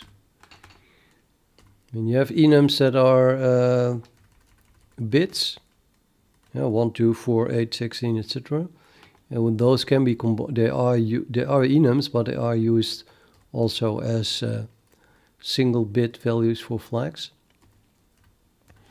And you have just enums, 1, 2, 3, 4, 5, 6, 7. They are just enums, but we want to be able to serialize those as well. And in that case, it's not a flags, it's just an enum. But yeah, this is not a specialization. This is exactly how serialize is defined. So now I really have to use a concept here then. concept, yeah, and then is VK enum, if that exists. Do we have that?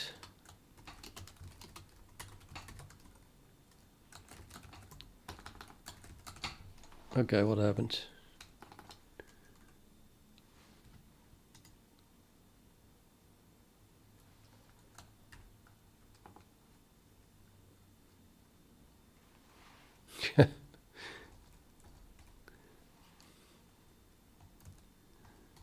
Nobody knows what happened. Grep concept. VI grep concept. Interesting.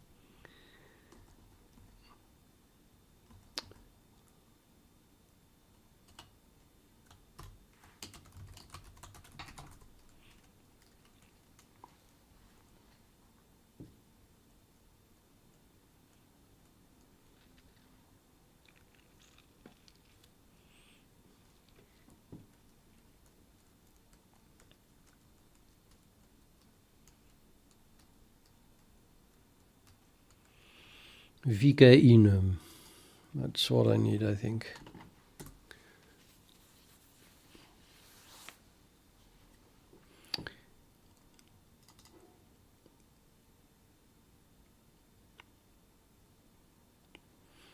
VK enum with toString. Yeah, I can use that. It's being used there as well. So that's defined in XML Serialize.h. So if I do, I can just use that here then, I suppose.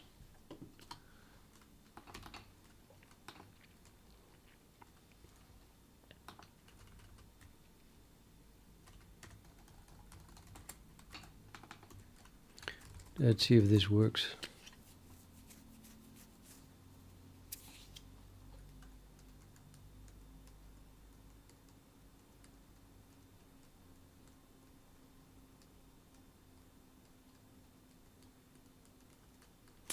It compiles and links. What about that?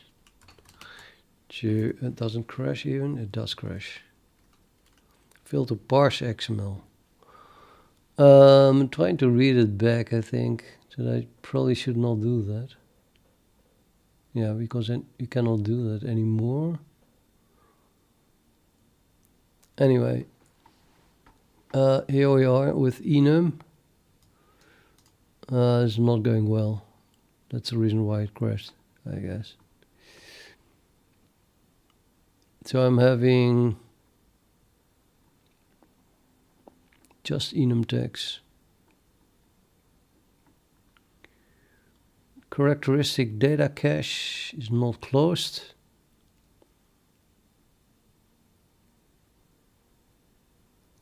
And then I get an enum and another enum, yeah. The problem is that it's not being closed.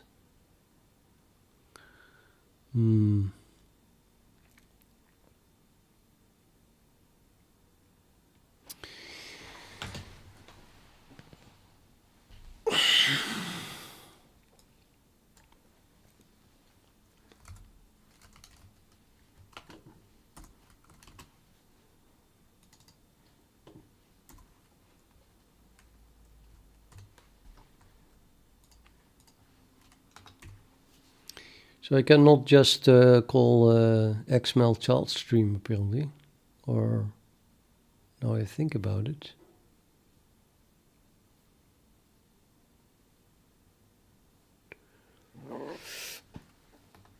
Well, to close it, I have to call XML node name, which then contains, yeah.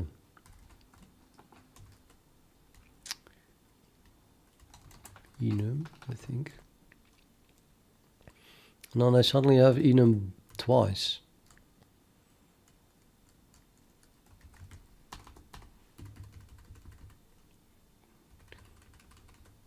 I do not know anymore how this works.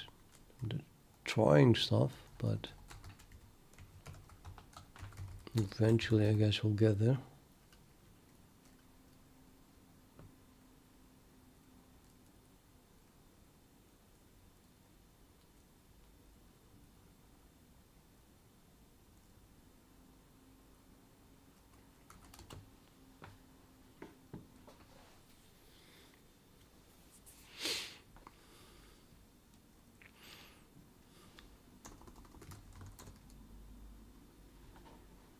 Yeah.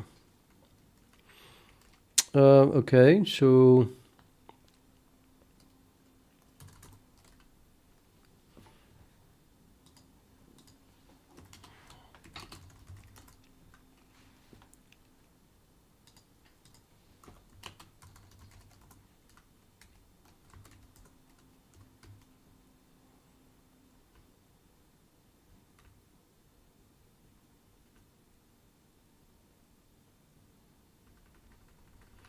see, now it is closed,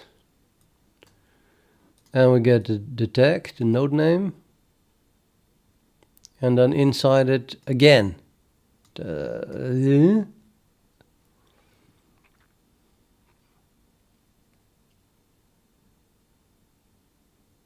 think I should use text stream maybe. Try that. Don't have no idea if it works. I'm just guessing here. Horrible.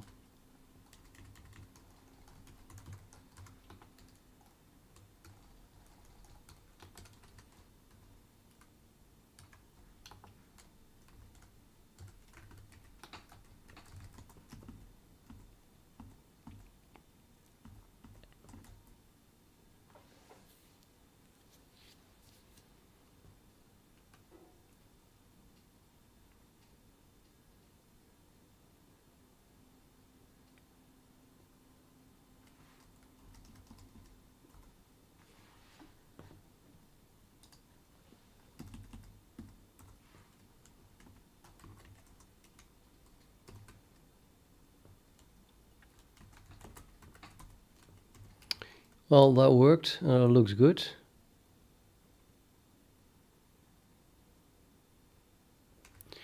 And now, what do I want the tag name to be?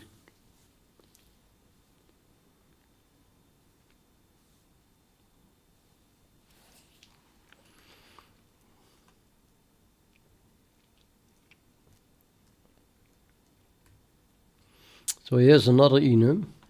Let's start with ::e. And that has a tag source color blend vector. Where does this come from?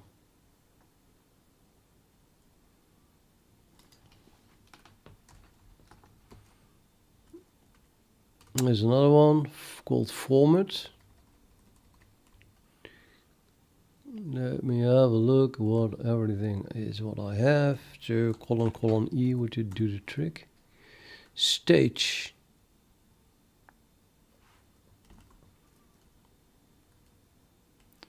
I think stage is the name of the variable. Yeah. Input rate. So those are the names of the variables that have that type. Format as well. Source and destination. Yeah. So this type has this member. So it's the parent that determines the name then, in this case.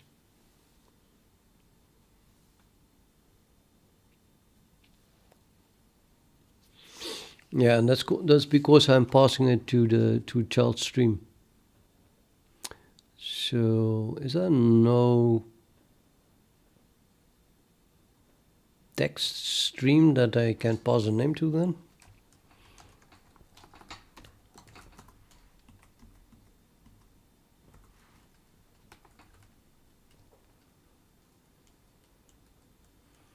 No, it's a serialize.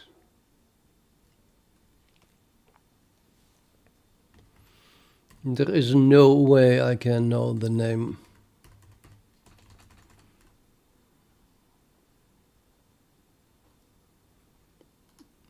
There's no way I can know the name, especially not when it is a vector, which is probably the reason that we get here.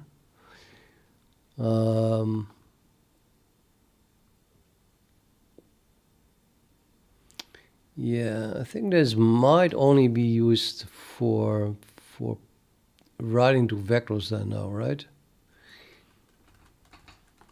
What about I'm just using it, calling it element?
I still think it would be nice if I saw what this characteristic data cache referred to.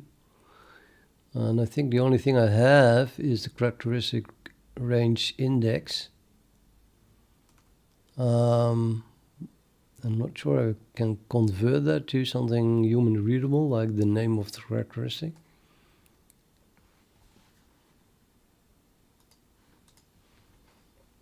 But that would be nice, of course.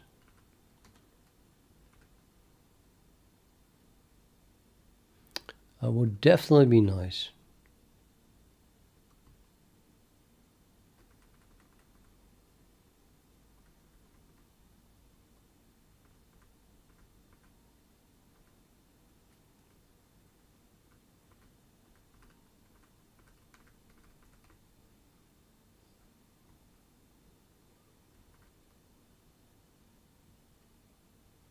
So here you see an example of how the type index went.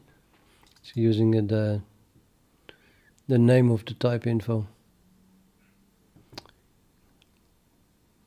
which is just the length and then the name of the user class, really.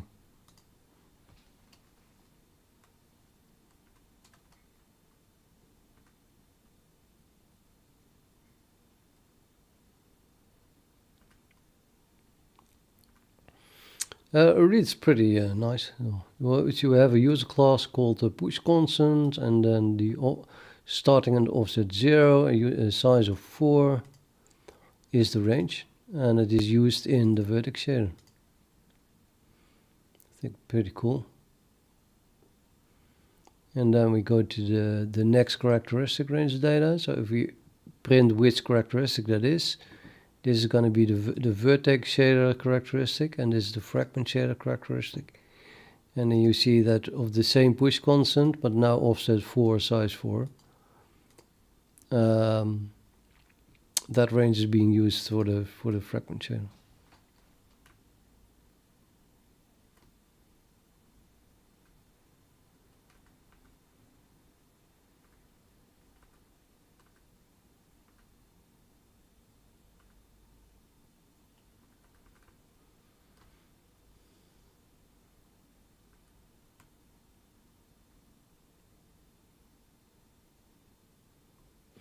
Okay, where's my elements? Did I already see that?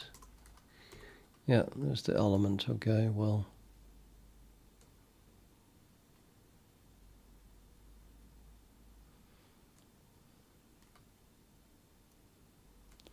Not too bad, I guess. Yeah. Okay, there's one thing that I'm not happy with though, that is that my characteristic data is just dumped in here while it is part of a vector. Sorry, characteristic cache data. That feels kind of silly because really this is an element of what? It's an element of a vector that should have a name. I think I even have multiple things like this. Definitely do. So I want a tag in front of this stuff to begin with. So I have the serialization, XML serialization for FlatCreateInfo, which writes lists, and they omit, for some reason,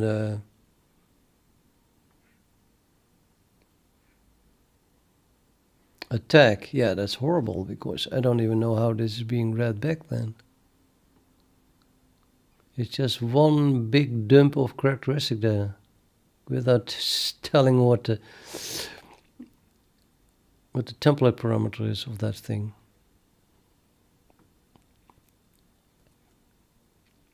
Why is it even reading something back? I mean, why is it not crashing when I read that back?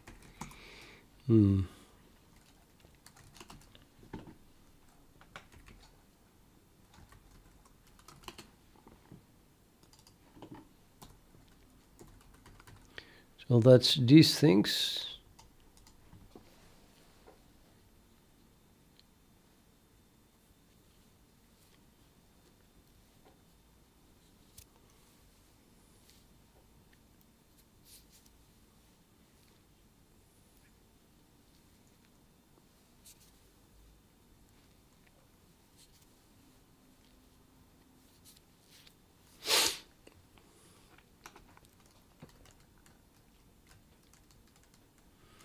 Why does this not have a tag in front of it?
Damn it.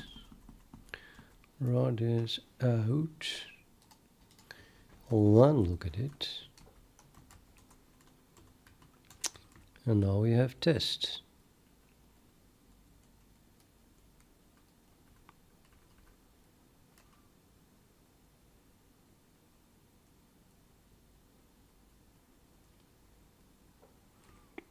Also around here. Which I guess is better.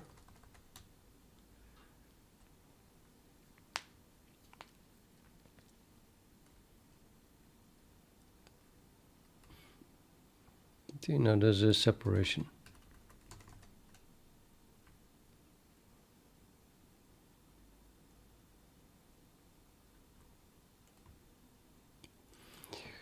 So that looks like good.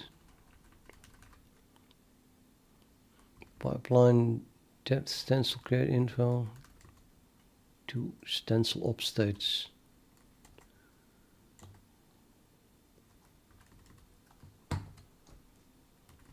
I guess these two, and the rest is not printed because they are default.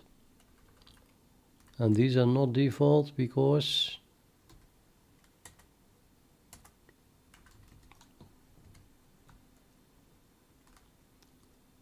nobody knows.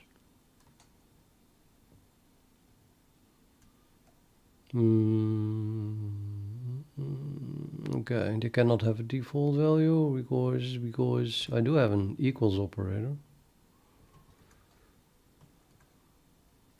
Yeah, because I'm not passing a default.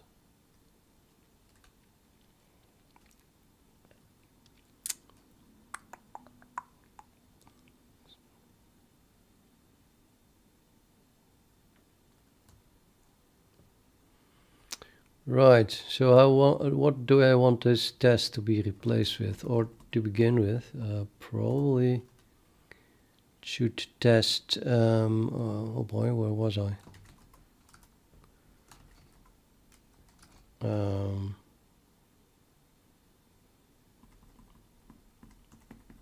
Never edited that.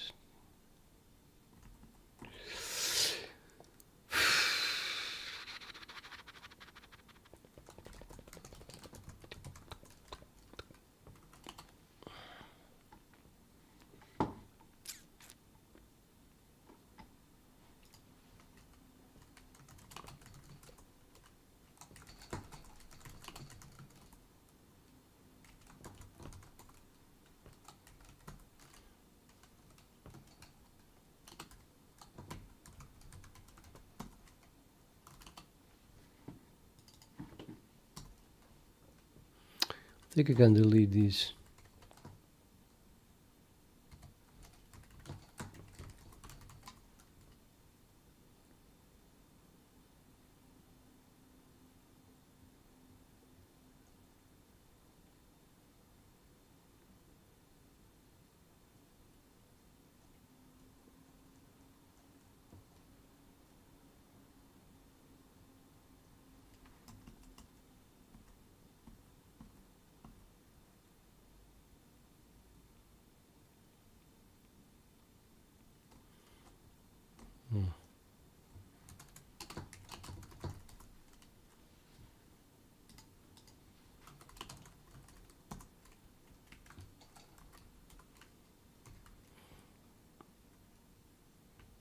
Same effect.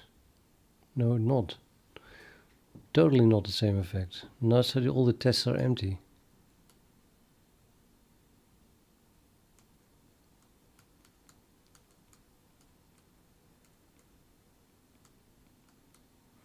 That confuses the hell out of me.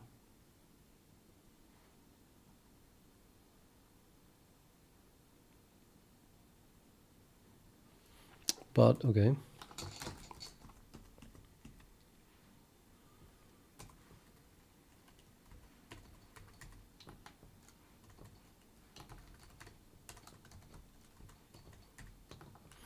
Hey, LGL. There's not many people here. Before you had the one viewer or something like that.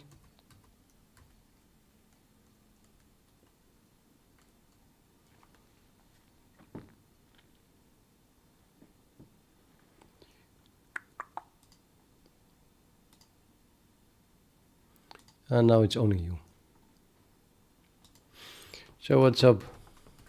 Did you just woke up or?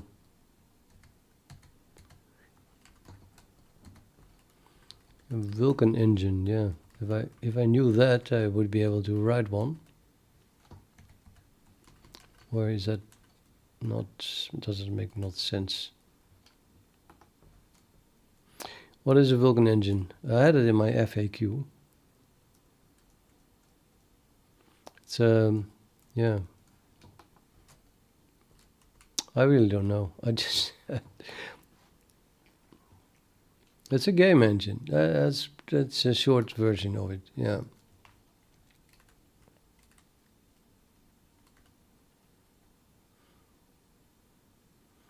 A game engine based on Vulkan.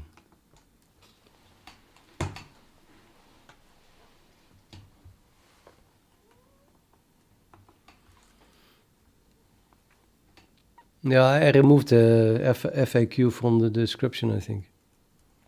Maybe should add it back. I don't know.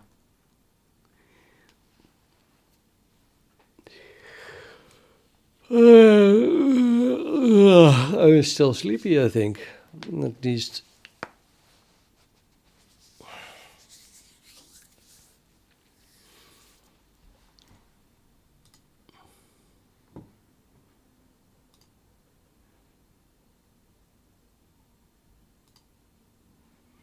Stock market is so stable. There is nothing. And yes, it reached 606 and then dropped down again. I was right. Oh no, I could have made 100 euros instead of programming.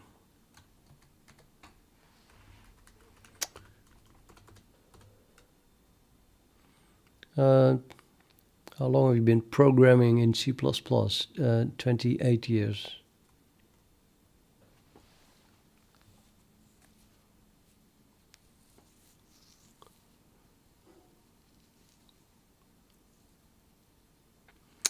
I'm inclined to think that children should be passed a name now.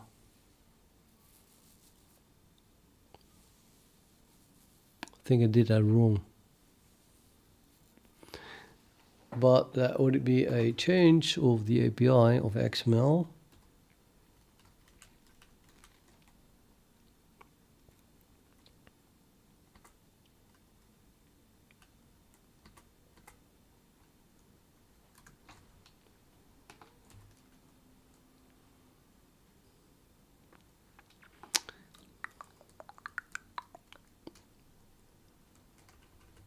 But I'm gonna do it. Name. So just pass it to children. Character const pointer name.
Hey, Mr. Deek is back.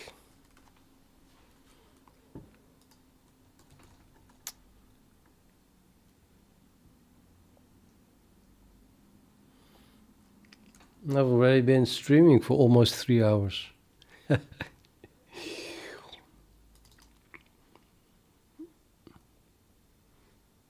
No matching function for call to XML bridge children, blah blah blah blah blah blah blah blah.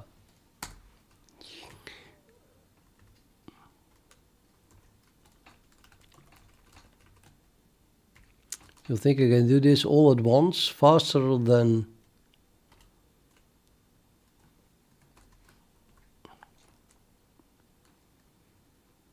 Probably not faster than. No, not faster. You see that it's not faster?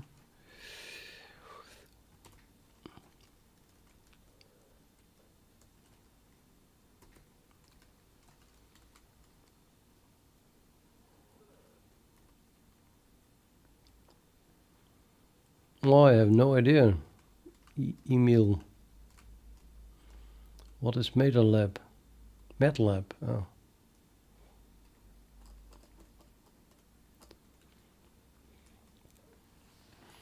What do we do here? I probably can do it faster manually.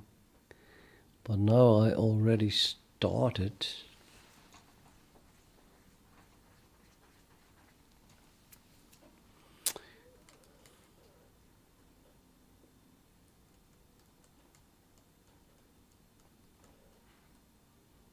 Yeah, I probably should do it like this.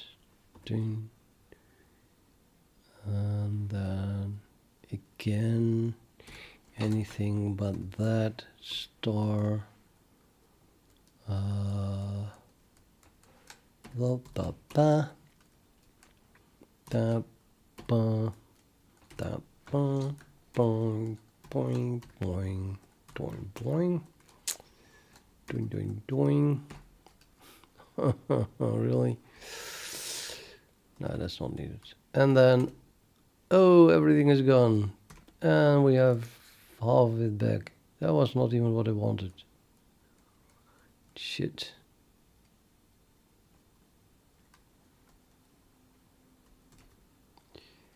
Don't know I have everything back, but no. Yeah, I got to split this one up, right? So you have, what is it? Circle path.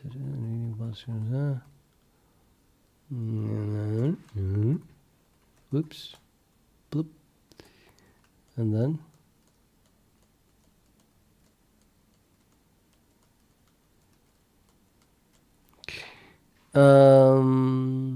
Yeah, something like this, I guess.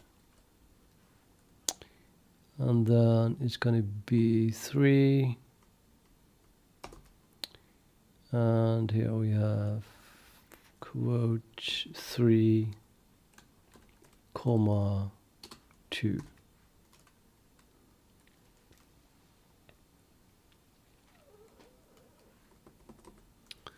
Now I could have done them manually faster.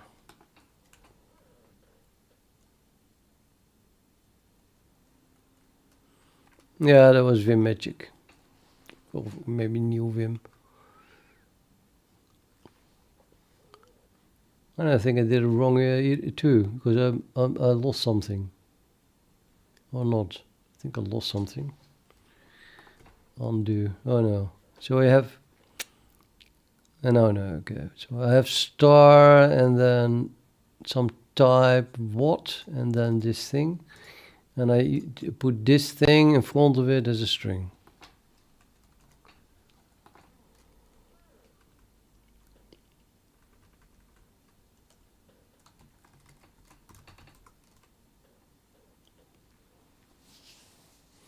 eShop. Oh, someone's going to make money.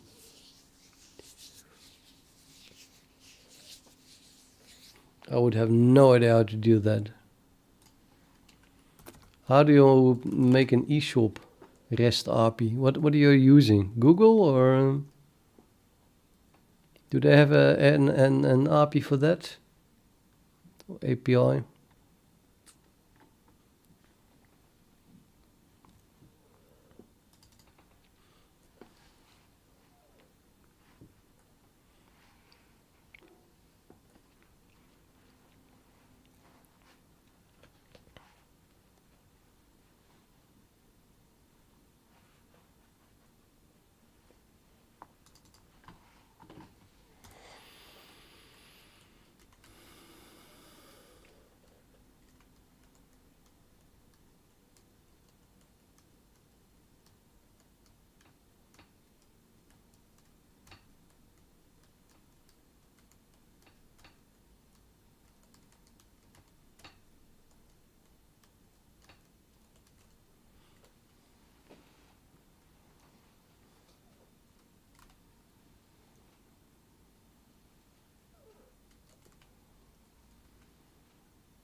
Oh, I forgot to add that one. Still. So the XML is still not complete.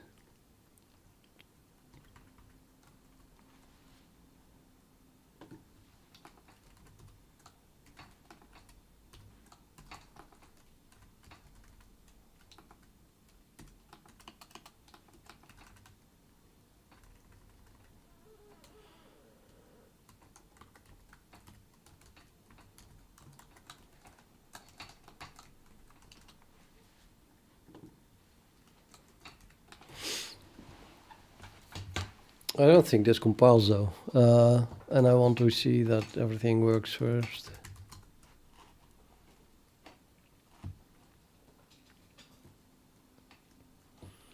Compile.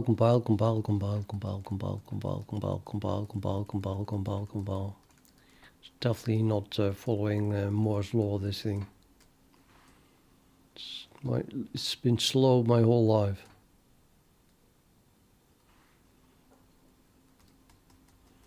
I think they did a little bing, boing,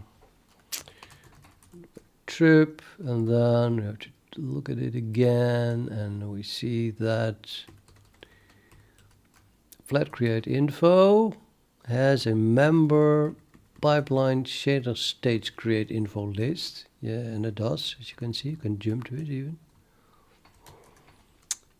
Which exists of, well, can jump back again. It's a utils vector containing characteristic data cache. Because it is a vector, utils vector, there is a direct link between the index that we use and the characteristic data cache, the elements. You cannot just put it anywhere. So certain characteristic data cache objects must be at index 1, and even if the index 0 doesn't exist, as it were. So this is index 0, therefore it didn't exist, so it's empty. And then this is the one that belongs to index number 1.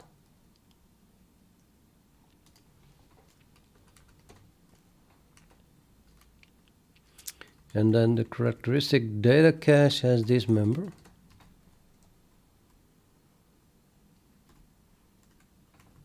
Which is a vector pointer. Well, a pointer is not a vector. It's a pointer to a vector called m characteristic data. The vector contains, I guess, pipeline shader stage create info things, which has a member stage, for example. So here, stage. And shader module as well.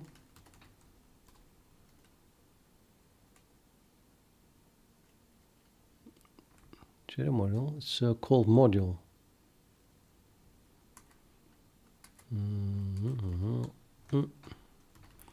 It is a shader module, but it is called module.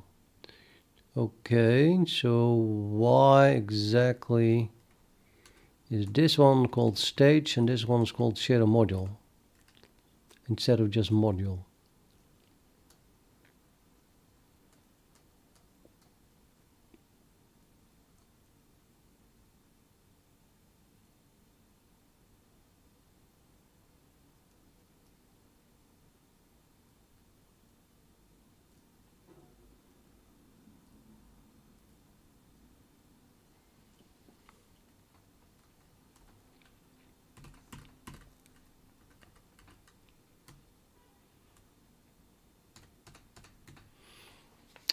They blocked ChatGTP in Belarus, or they just refused to serve anyone? I mean, they blocked it in Belarus, or they blocked it in America?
Because it's the same problem almost as a children thing, where I just added the name. I cannot pass a name to child. And therefore it gets the same, well, it gets a name defined by module, which is unpleasant. Sometimes, isn't it? Yes. So,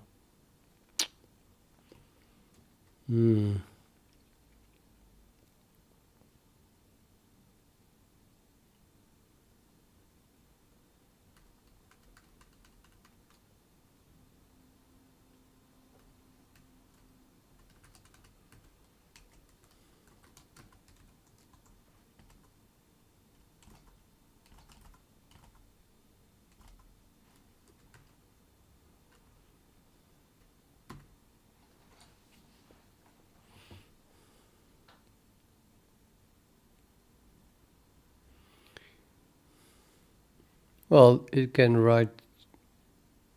make up something. It will happily make up something. But yeah, sometimes you get lucky and it works, and other times it's just nonsense. It doesn't understand C++, so it treats this as a language. I mean, like English language. Pattern recognition and...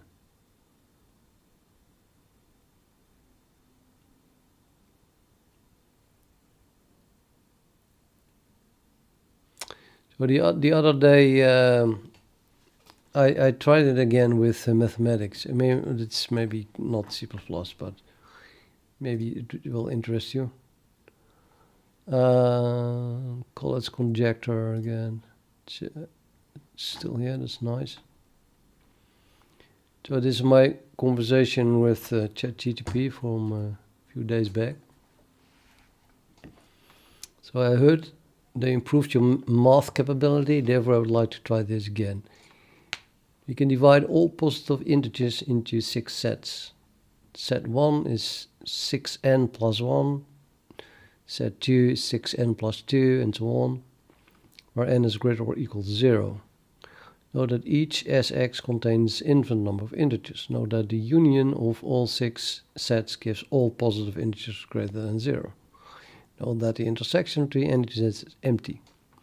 Now it's obvious because I just do 6n plus and then the rest value. So each set modulo 6 is equal to that rest value, having 1, 2, 3, 4, 5, and 0. The last one is 0.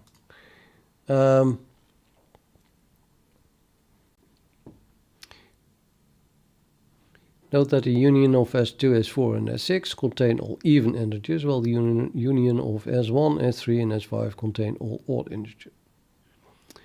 Let n be some positive integer, then by applying the Collins transformation /step, where an even number must be divided by 2, it is easy to see that either n becomes a smaller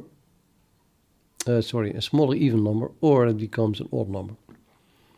Since the smallest positive even number in the positive integers is 2, and 2 divided by 2, one more Collins steps gives 1, it is easy to see that by applying the Collins rules, any integer n eventually becomes odd.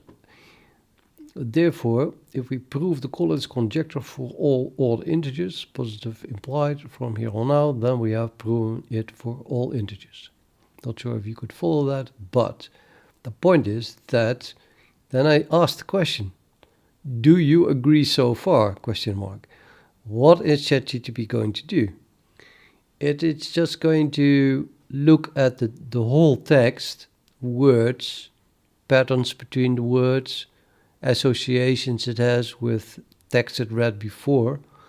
What happened basically is that it picks up, say, collets, and the gist of the fact that I say that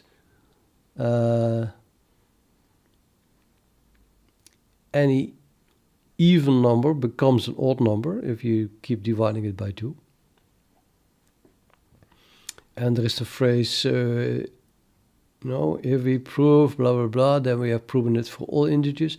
all those things look a lot like arguments that people give to prove the college conjecture. So it reacts with, your reasoning is a common approach to tackling the college conjecture. But unfortunately, it is not a valid proof. That is not what I said, nor what I asked. But it's a logical reaction because, you know, most of my text looks very much like a text that would have attempted to prove it. So it just goes on talking about, its illusion that I was thinking, that I said I proved college conjecture. And then I said, I didn't say that it was a complete proof, I just asked if you agreed so far. And then maybe it had a better look, or I just kicked out that, you know, that idea that if you just look at the whole paragraph, that I was already proving it. And now it gave him a better reaction, I think. One that is more to the point. So I agree with the reasoning so far that if the college conjecture is proven to be true for all odd numbers, then it would follow that the conjecture is true for all positive integers. This is because any positive integer can be reduced to an odd number by through repeated application of the college transformation on its even factors, which is okay. It's kind of what I said and then rephrased. So I think that's how it works. There's no understanding here, but it's able to rephrase it. So it's still definitely capturing the what I talked about now. Not anymore thinking that I'm saying that I proved it. Okay, then I go on and said, okay, therefore now we have to prove the college conjecture for all integers S1, S3, and S5 only. I claim that the same reasoning holds for numbers in S3. When applying the college steps to an integer from S3 until it is again odd, it will always be an element of from S1 or S5 and never S3. Hence, we prove the college conjecture for all integers. If we prove the college conjecture for all integers in S1 and S5, we will have proven the college conjecture. Do you see why it is true that an integer from S3 always ends up in S1 or S5? If it was an AI, it would see that, right? Now the nonsense starts. Yes, your claim is correct. I mean, it just always agrees with me. It has no clue whatsoever, and still it says it like this. Your claim is correct that an integer from S3 will eventually end up in either S1 or S5 after repeated application of the college transformation until it becomes odd.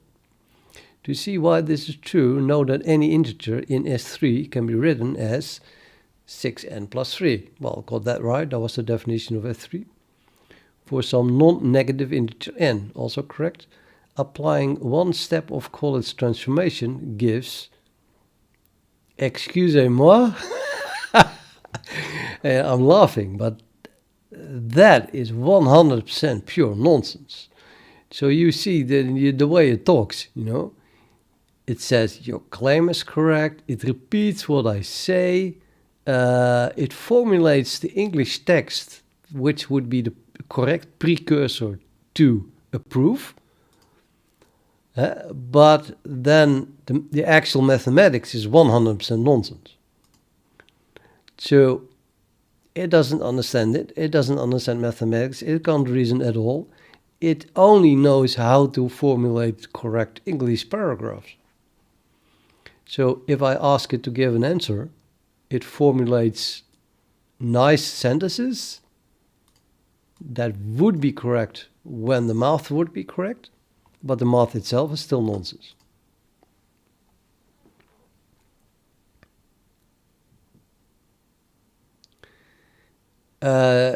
In case you don't understand why it is nonsense, well, 6n plus 3 is odd, so then you have to multiply it by 3 and add 1, not divide by 2.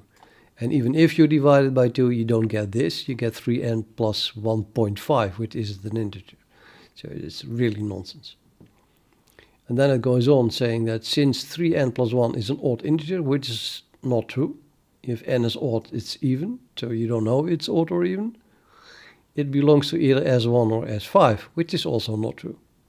So it's really, it's babbling here, but it's 100% pure bullshit without any understanding whatsoever. And well, the exact same thing happens, of course, with C++. It just does a lot of babbling, what looks nice, but it still have absolutely no understanding whatsoever of programming. And if it gets something correct, then it's just 100% pure luck, because it repeats something that it saw before, guessing that it, you know, based on similar words, patterns, and then the outcome might or might not be correct. Especially since there is no understanding. There is no understanding at all. It's just shifting words around. Anyway, this is nonsense, and it talks more nonsense. I mean, it is such nonsense that let's not even go into it. So I reply, no, that is total nonsense.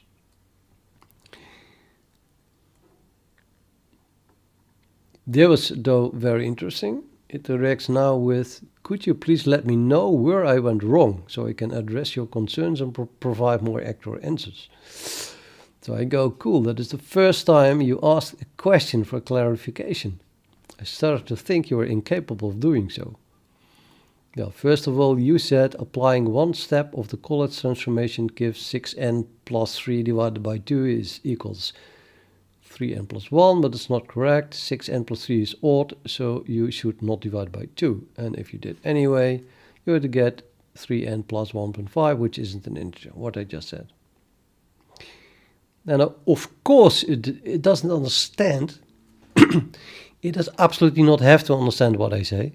It is just always going to start a sentence with "you are correct," as in ChatGPT, you know, finishes sentences. It begins with this, and once it has this,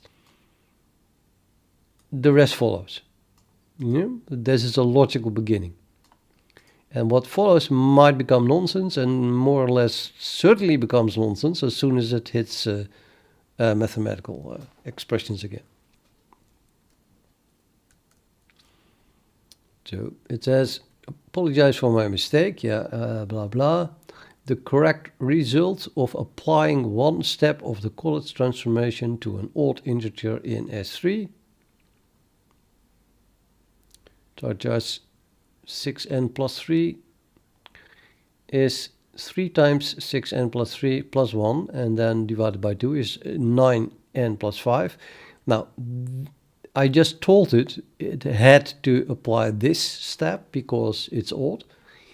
Maybe it saw that this is even, which is the case. So you're allowed to divide by 2. And then you get this. But then again, immediately it goes into the same mistake, which is an odd integer in S5. No, S5 is 6n plus 5. You see the pattern recognition here? The n plus 5 is the same as the definition of S5, as in that S5 was defined as 6n plus 5. So it thinks, well, that's close enough. That's S5, because it looks like 6n plus 5. That's how ChatGPT works. Plus, it's not an odd integer, not per se.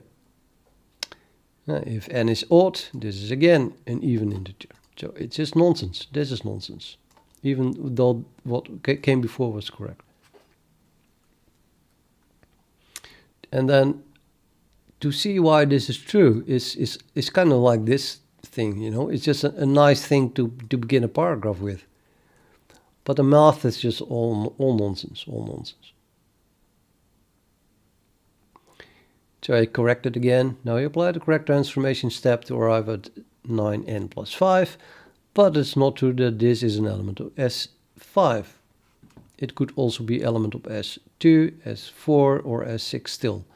Namely, when n is odd, In that case, we have to divide by 2 again, and perhaps again, until we get an odd integer, and that odd integer is element of either S1 or S5. For example, if n equals 1, then 9n plus 5 equals 14, divided by 2 gives 7, which is 6 plus 1 element of S1. And then of course it begins again with the same phrase. Formulated a little bit better, but it's just logical to begin with that, because I said you do something wrong. Now, I suppose I already made my point. It all sounds correct as long as it's English, but it has no understanding, and therefore, as soon as it gets to math, it often gets it wrong. Maybe not super simple things like this. That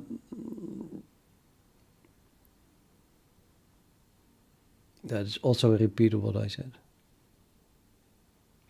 But maybe it can do, you know, third grade mathematics correctly. It's probably not going to tell you that 3 times 4 is 11. Although at some point I had it think that 40 was odd. So maybe it doesn't know any mathematics at all. And even that would be, even a simple addition would be kind of luck, I guess.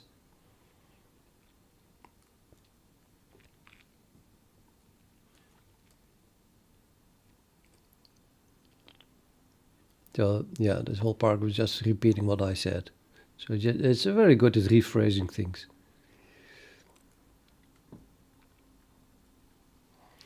Now, I won't bore you guys with my explanation, but I just give it the reasoning. So I said correct reasoning to see that an integer in S3 always becomes an odd integer in S1 or S5 is as follows, and then blah, blah, blah, blah.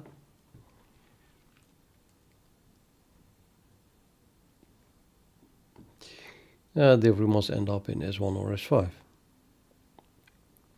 And I think that's almost funny. So thank you for clarifying the reasoning. I see your point now. It does not see my point. Okay? It does not understand what I said. Not on mathematical level at all. But if it would understand me, this would be a nice start for a paragraph from English grammar point of view. Therefore, that's what it generates.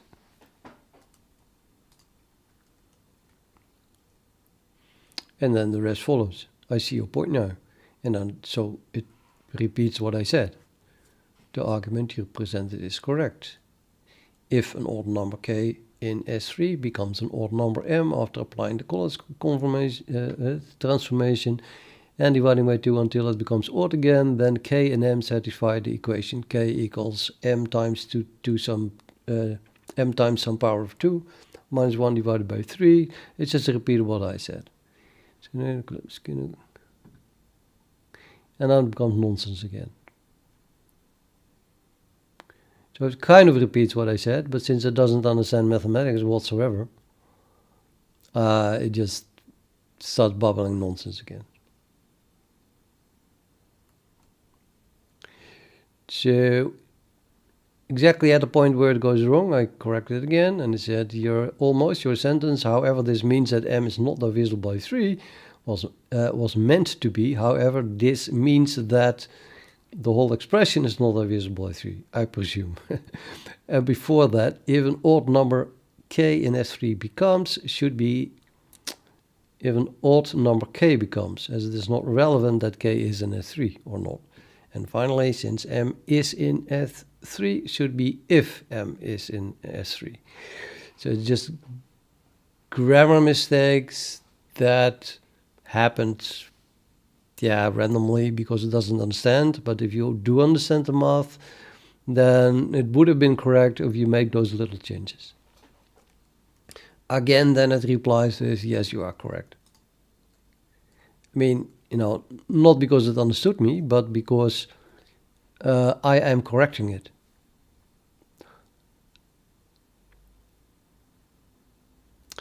And then it repeats what I said with the correction. I have to admit that. And then it goes wrong again in the last sentence. The corrected sentence should read, if m is in S3, then m times some power of 2 minus 2 is divisible by 3, which contradicts the fact that I is not divisible by 3. Which, again, nonsense. It puts stuff together. It puts some formulas together that it's so, but it doesn't check anything and doesn't understand anything.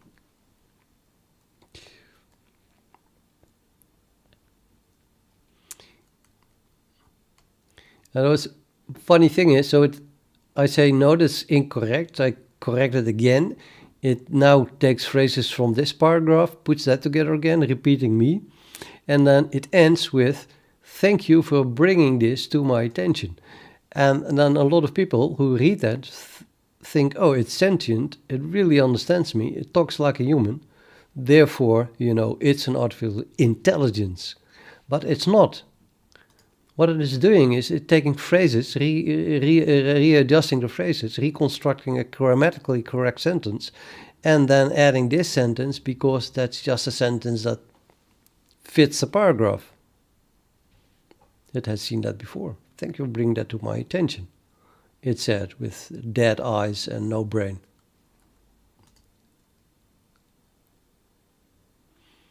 But okay, I just humored myself and I thought I keep talking to it. So it said, we can do the same trick for S1. Namely, it can be shown that any integer in S1, after repeatedly applying the step multiply by 3 and add 1 and then divide all factors of 2 away, either becomes an integer in S5 or a smaller integer in S1. Since the smallest such integer is 1, we should have proven the Collatz conjecture if we could prove it for all integers in S5. I have the feeling that this is still beyond your capabilities, but if you want to give it a try to prove this, then by all means. So I ask it to prove that an integer in S1 after applying Collatz steps ends up in S5 or a smaller number in S1. And yeah, this is to cry again. So grammatically, it looks all nice. I can certainly give it a try. Let's start with an odd integer k in S1. Applying the Collatz step, we get blah blah blah blah. Talk. And it's pure nonsense. It's horrible. I couldn't even get through it.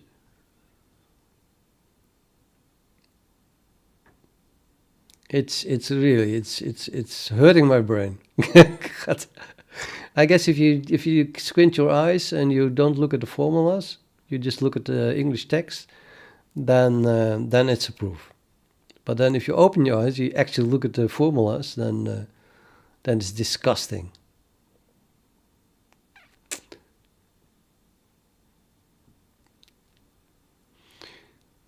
So it said, the main problem I have in reading it is following you is because you introduce n where n is simply equal and the same as m.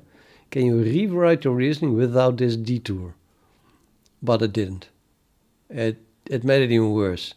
So that's now here. So you have k that does a Collatz transformation by multiplying it by 3 and adding 1.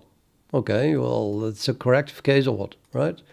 And it said here, odd number k. So this is good. But then it does that again. So it assumes that this is odd because it just multiplies by 3 and add 1 again, which is only allowed when this is odd.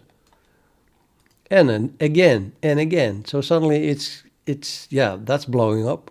I would say this line disproves the Collatz conjecture. It only becomes larger. So yeah, it just does it again. Just a lot of blah, which looks like a mathematical proof, but the formulas itself are 100% nonsense.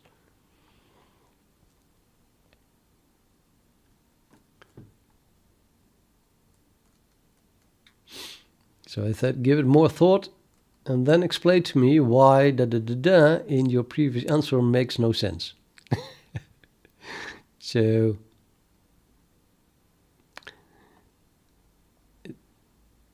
it has no idea what this means. It's just, you know, a mashup of characters. but patterns that look like what we were applying. Nevertheless, I ask it to explain why it makes no sense. Therefore, it generates the text. I apologize for my previous answer.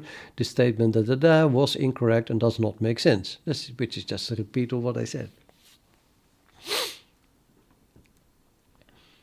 Okay, then it goes back to the basis and it just explains what the college conjecture means. With an example that it read somewhere.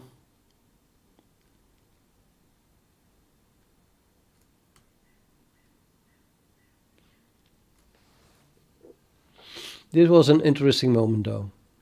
So I said, it is wrong for a more obvious reason. And I've never seen this before, but okay, I guess it's a logical reaction. But the fact that it is so short, that is interesting. Please explain why it is wrong. Yeah, okay, pretty cool.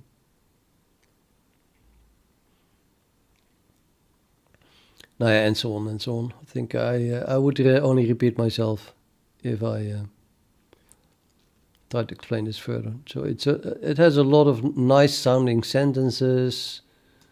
Correct statement is. I hope this makes clear the confusion and so on. But it doesn't understand whatsoever what it's saying. And it's nonsense.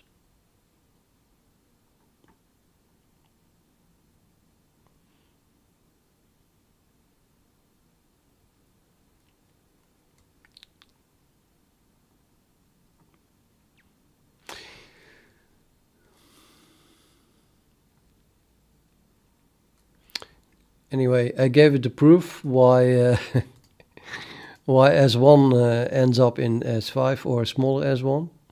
And then it, again, it just, thank you for explaining the correct reasoning. Your explanation is clear and accurate.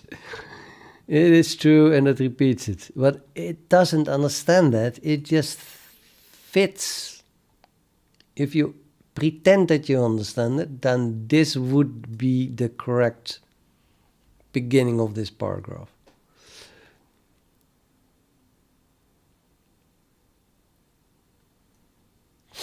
So yeah, oops.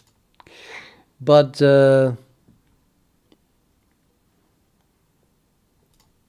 C++.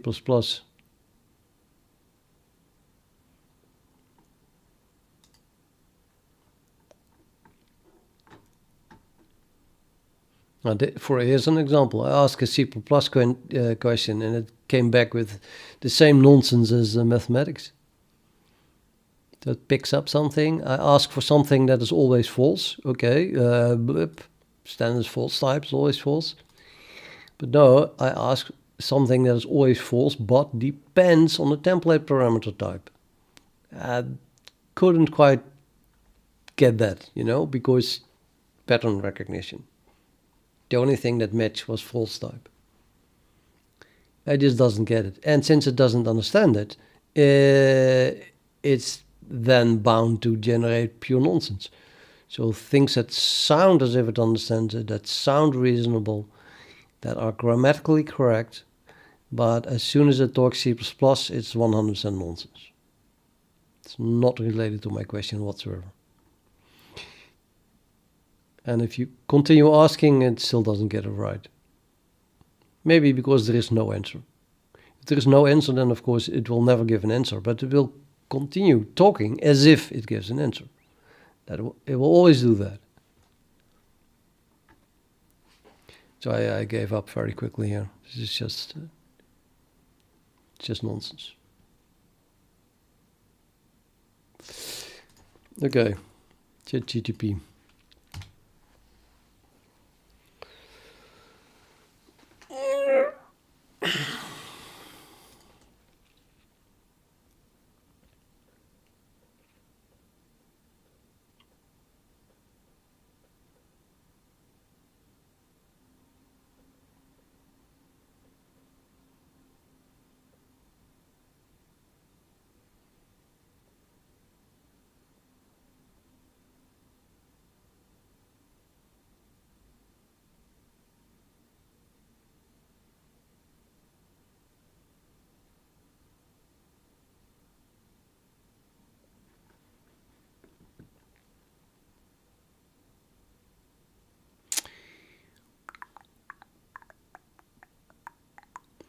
So yeah, I'm currently having a problem that I'm too much of a perfectionist, and this is not perfect by all means. But I, on the other hand, would not be smart to put time into it. The only reason I wanted to have this is just for some debugging purposes. Maybe I have it enough now to do that, and I shouldn't put more time into the XML stuff. But I'd say it's super annoying me. Very annoying me.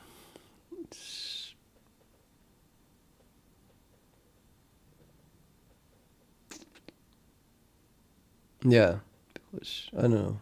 Calling this shadow module, but really I would like to pass a name from the parent. But to get it really right, I should probably just rewrite the whole XML library that I have. To get it really right.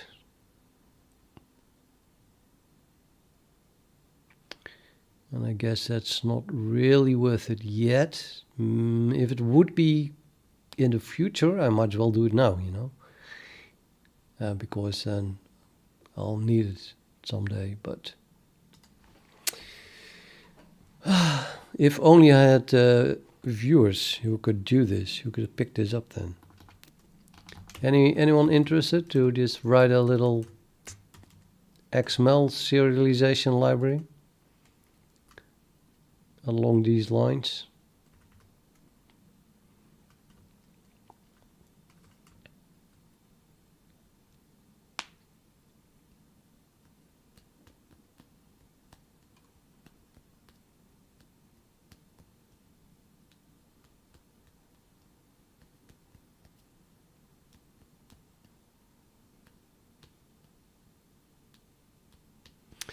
Yeah, it's far from perfect, but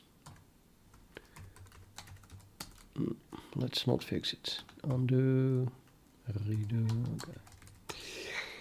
And then there was one thing left, which I forgot where, of course. I commented something out.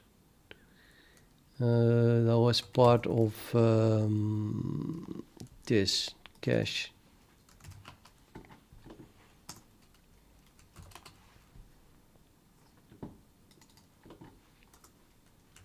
That line. So we still need to serialize a vector of vectors. This is a vector of vectors. I'm still having another one open.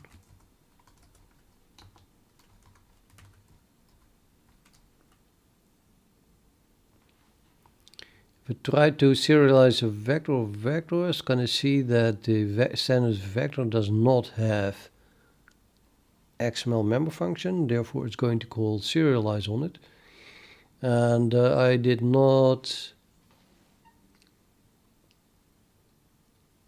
specialize serialize for standard vector, so it should assert telling me that I have to do that.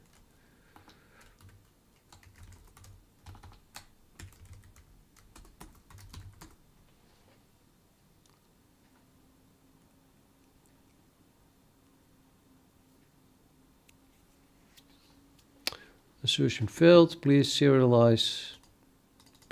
Please specialize serialize for this T, where T is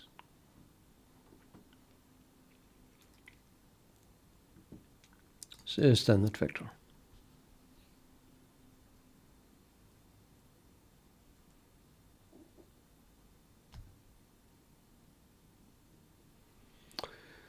Okay, well, I guess I'll just do that.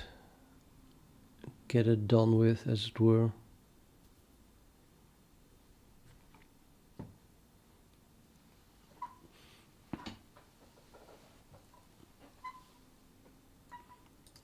So that file, and we need to specialize, serialize for a standard vector of some arbitrary type. Which then again, I don't know.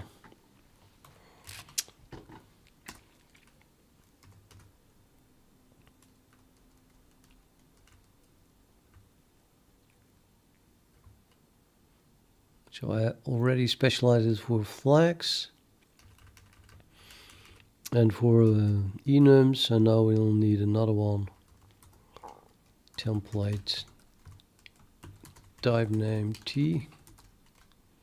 Avoid serialize standard vector T. So much like the flags above.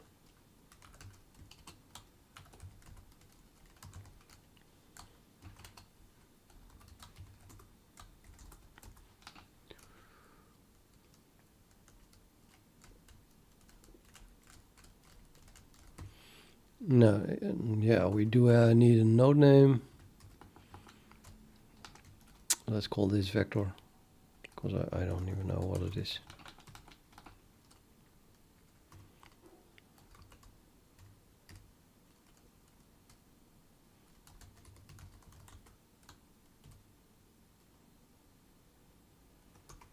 Yeah, object.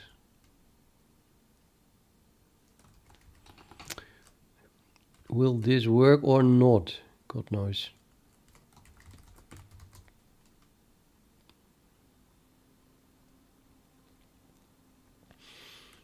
We might have a circular dependency here.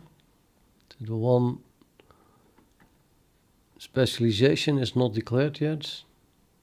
Matching function for XML bridge children, standard vector or something. Candidate, oh, I need to pass a method? No. Oh, I need to pass a name. Is that true? Oh, right, yeah, I just changed it. Haha.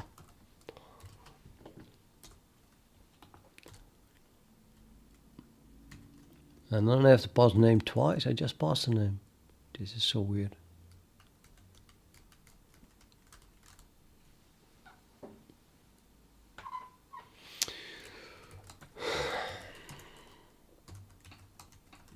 Let's see where that ends up.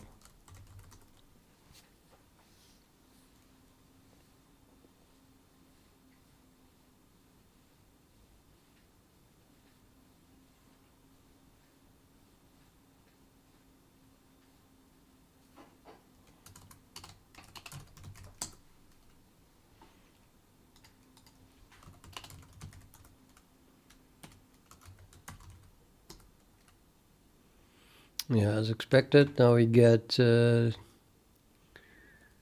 vector outside it and vector inside.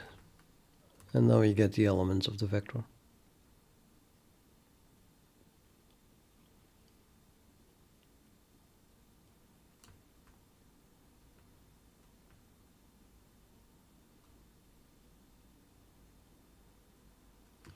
I mean, it's a vector of vectors, but not like this.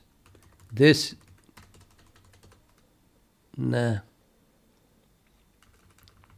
This is a vector. So M per fill index cache.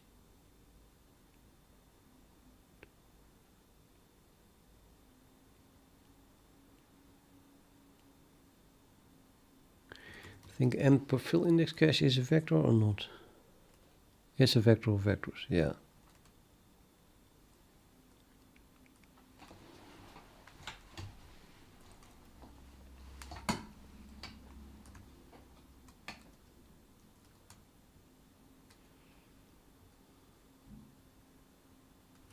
So if the first vector is an element, I need one with more than one element. Now this vector has, this the inner vector then at least, I guess, or it's not clear because, oh wait, maybe he has multiple of them. Yeah, this is kind of the element then.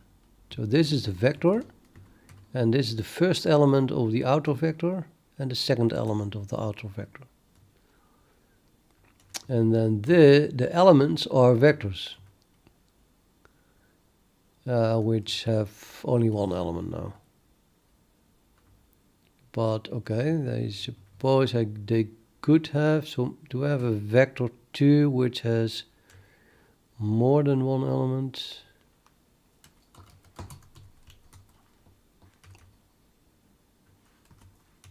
Apparently not.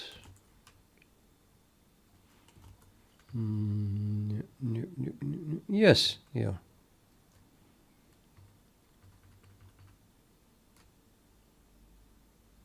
No, well, yeah, I'm happy with that.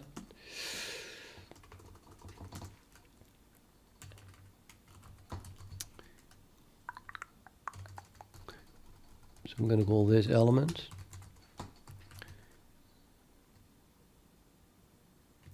And this vector.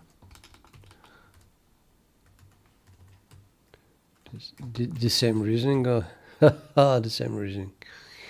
It just all these specializations begin with node name element because they are only used for. They are only used when serializing stuff in vectors.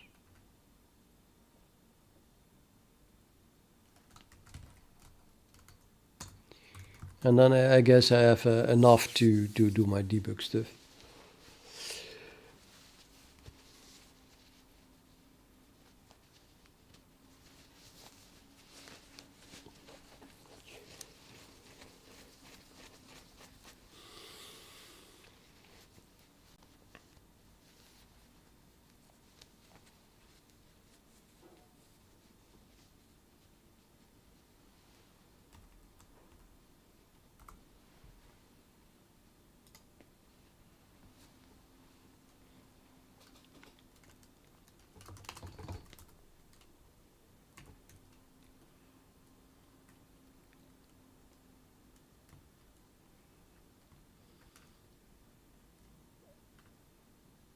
Yep. Now, let's save this. Doesn't matter which one, because I have a lot of these, I think. We have FlatCreateInfo. Let's look at this tag.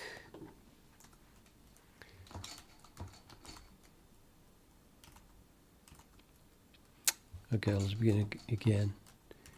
Top 37%, 41%, 51, 55, 67, 72, 80, 90. Holy moly, a lot. We have too many pipelines. Well, maybe I should just save all of them and compare them, see what the difference is.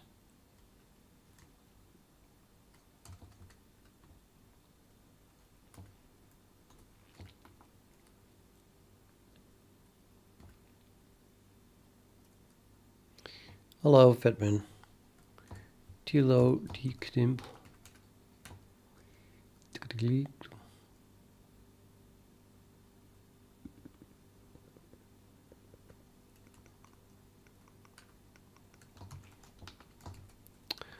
Right, FlatCreateInfo 00.xml. So that was the first one. What is going to undo, I guess.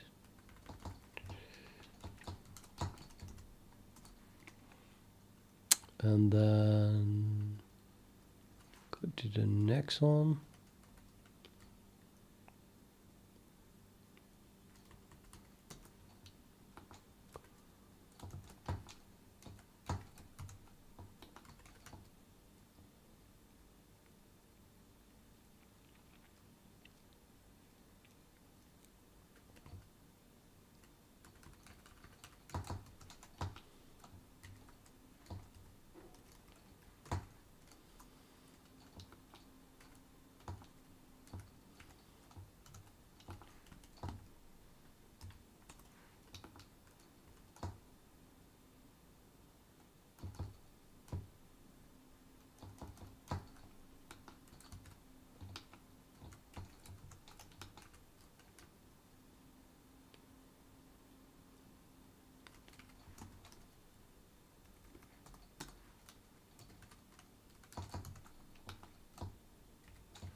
do that right.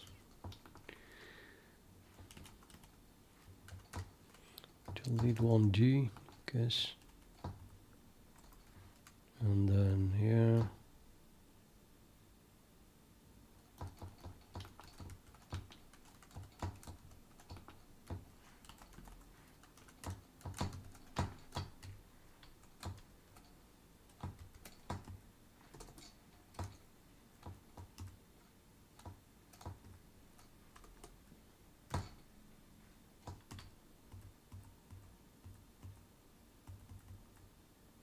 Nobody gets this.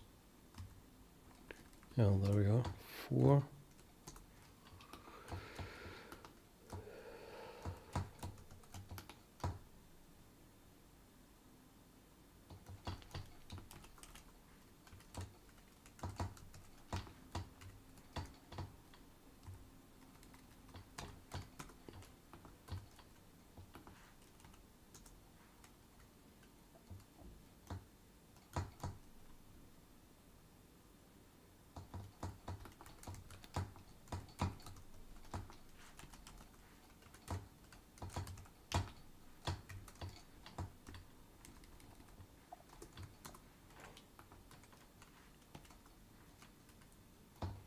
And this should be the last one.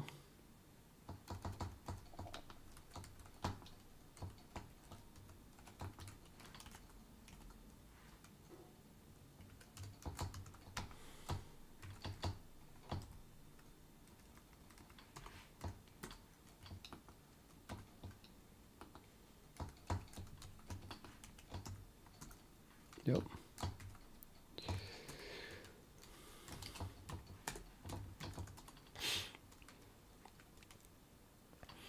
Well, there's a big difference between some of them. So actually, these are probably the same, and these, and these, and these. But then I have 4 different ones.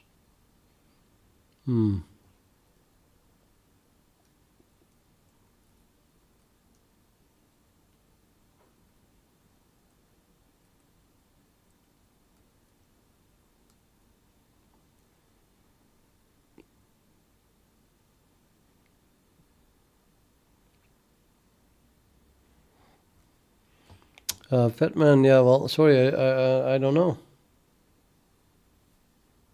No, I don't know. I mean, I know some things, but you know my memory these days. It's all gone, unless I do things every day. So you're much better off with Googling that.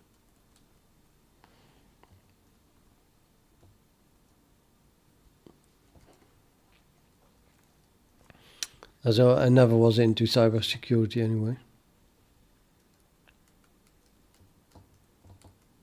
No, I don't think I ever knew anything about that either. Just maybe hearsay things.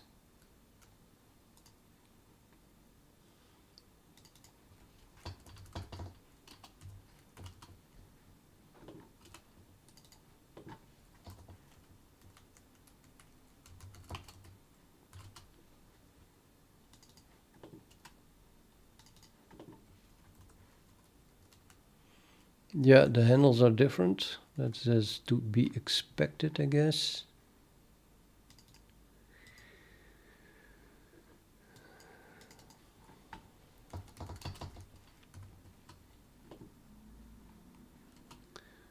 Four and 5. Also handles different, I guess. You get more and more handles. And then the last thing, 6 and 7.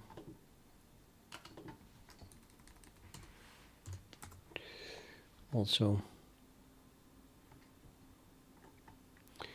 Okay, to probably I can get rid of those duplicates by just going to a single pipeline factory. And then why is it generating 4 pipelines for a single factory?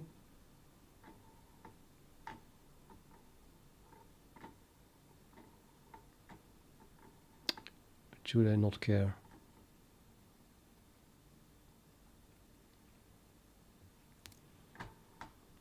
think it's a good thing to know what the difference is between those. So let's have a look. Div U.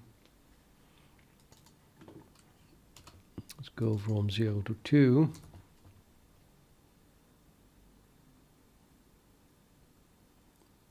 Fill index cache. And there's a push constant range here. Fill index cache. Fill index cache. Fill index cache. Per fill index cache. Most of them are per fill index cache entries. It was empty and now no longer empty.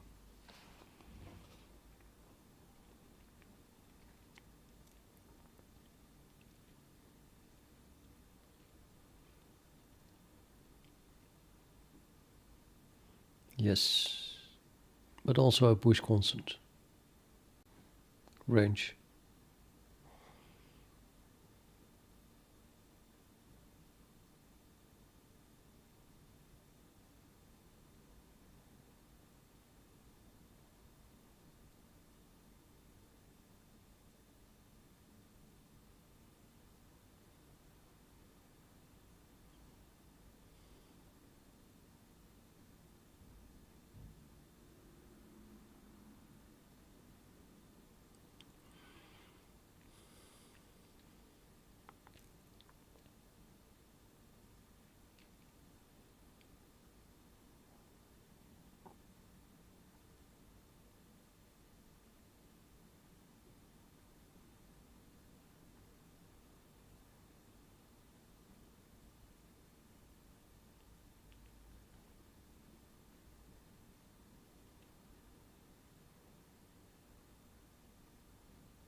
Yeah, I don't know which is which. It would be nice if that information was kind of added, I think.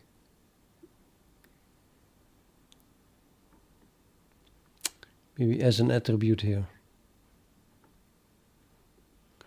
We need more information in per fill index cache, it seems.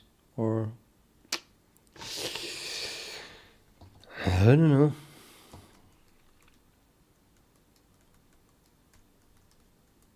Okay, I think I can guess what it is because, well, it's just one pipeline, but no, not really.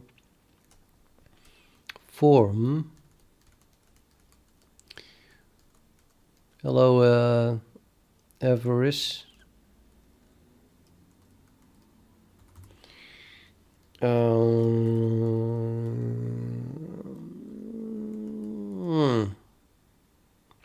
I think I'm going to take a break, guys. I need to eat lunch and stuff, and for some reason I'm getting cold. I'm going to put on something more close.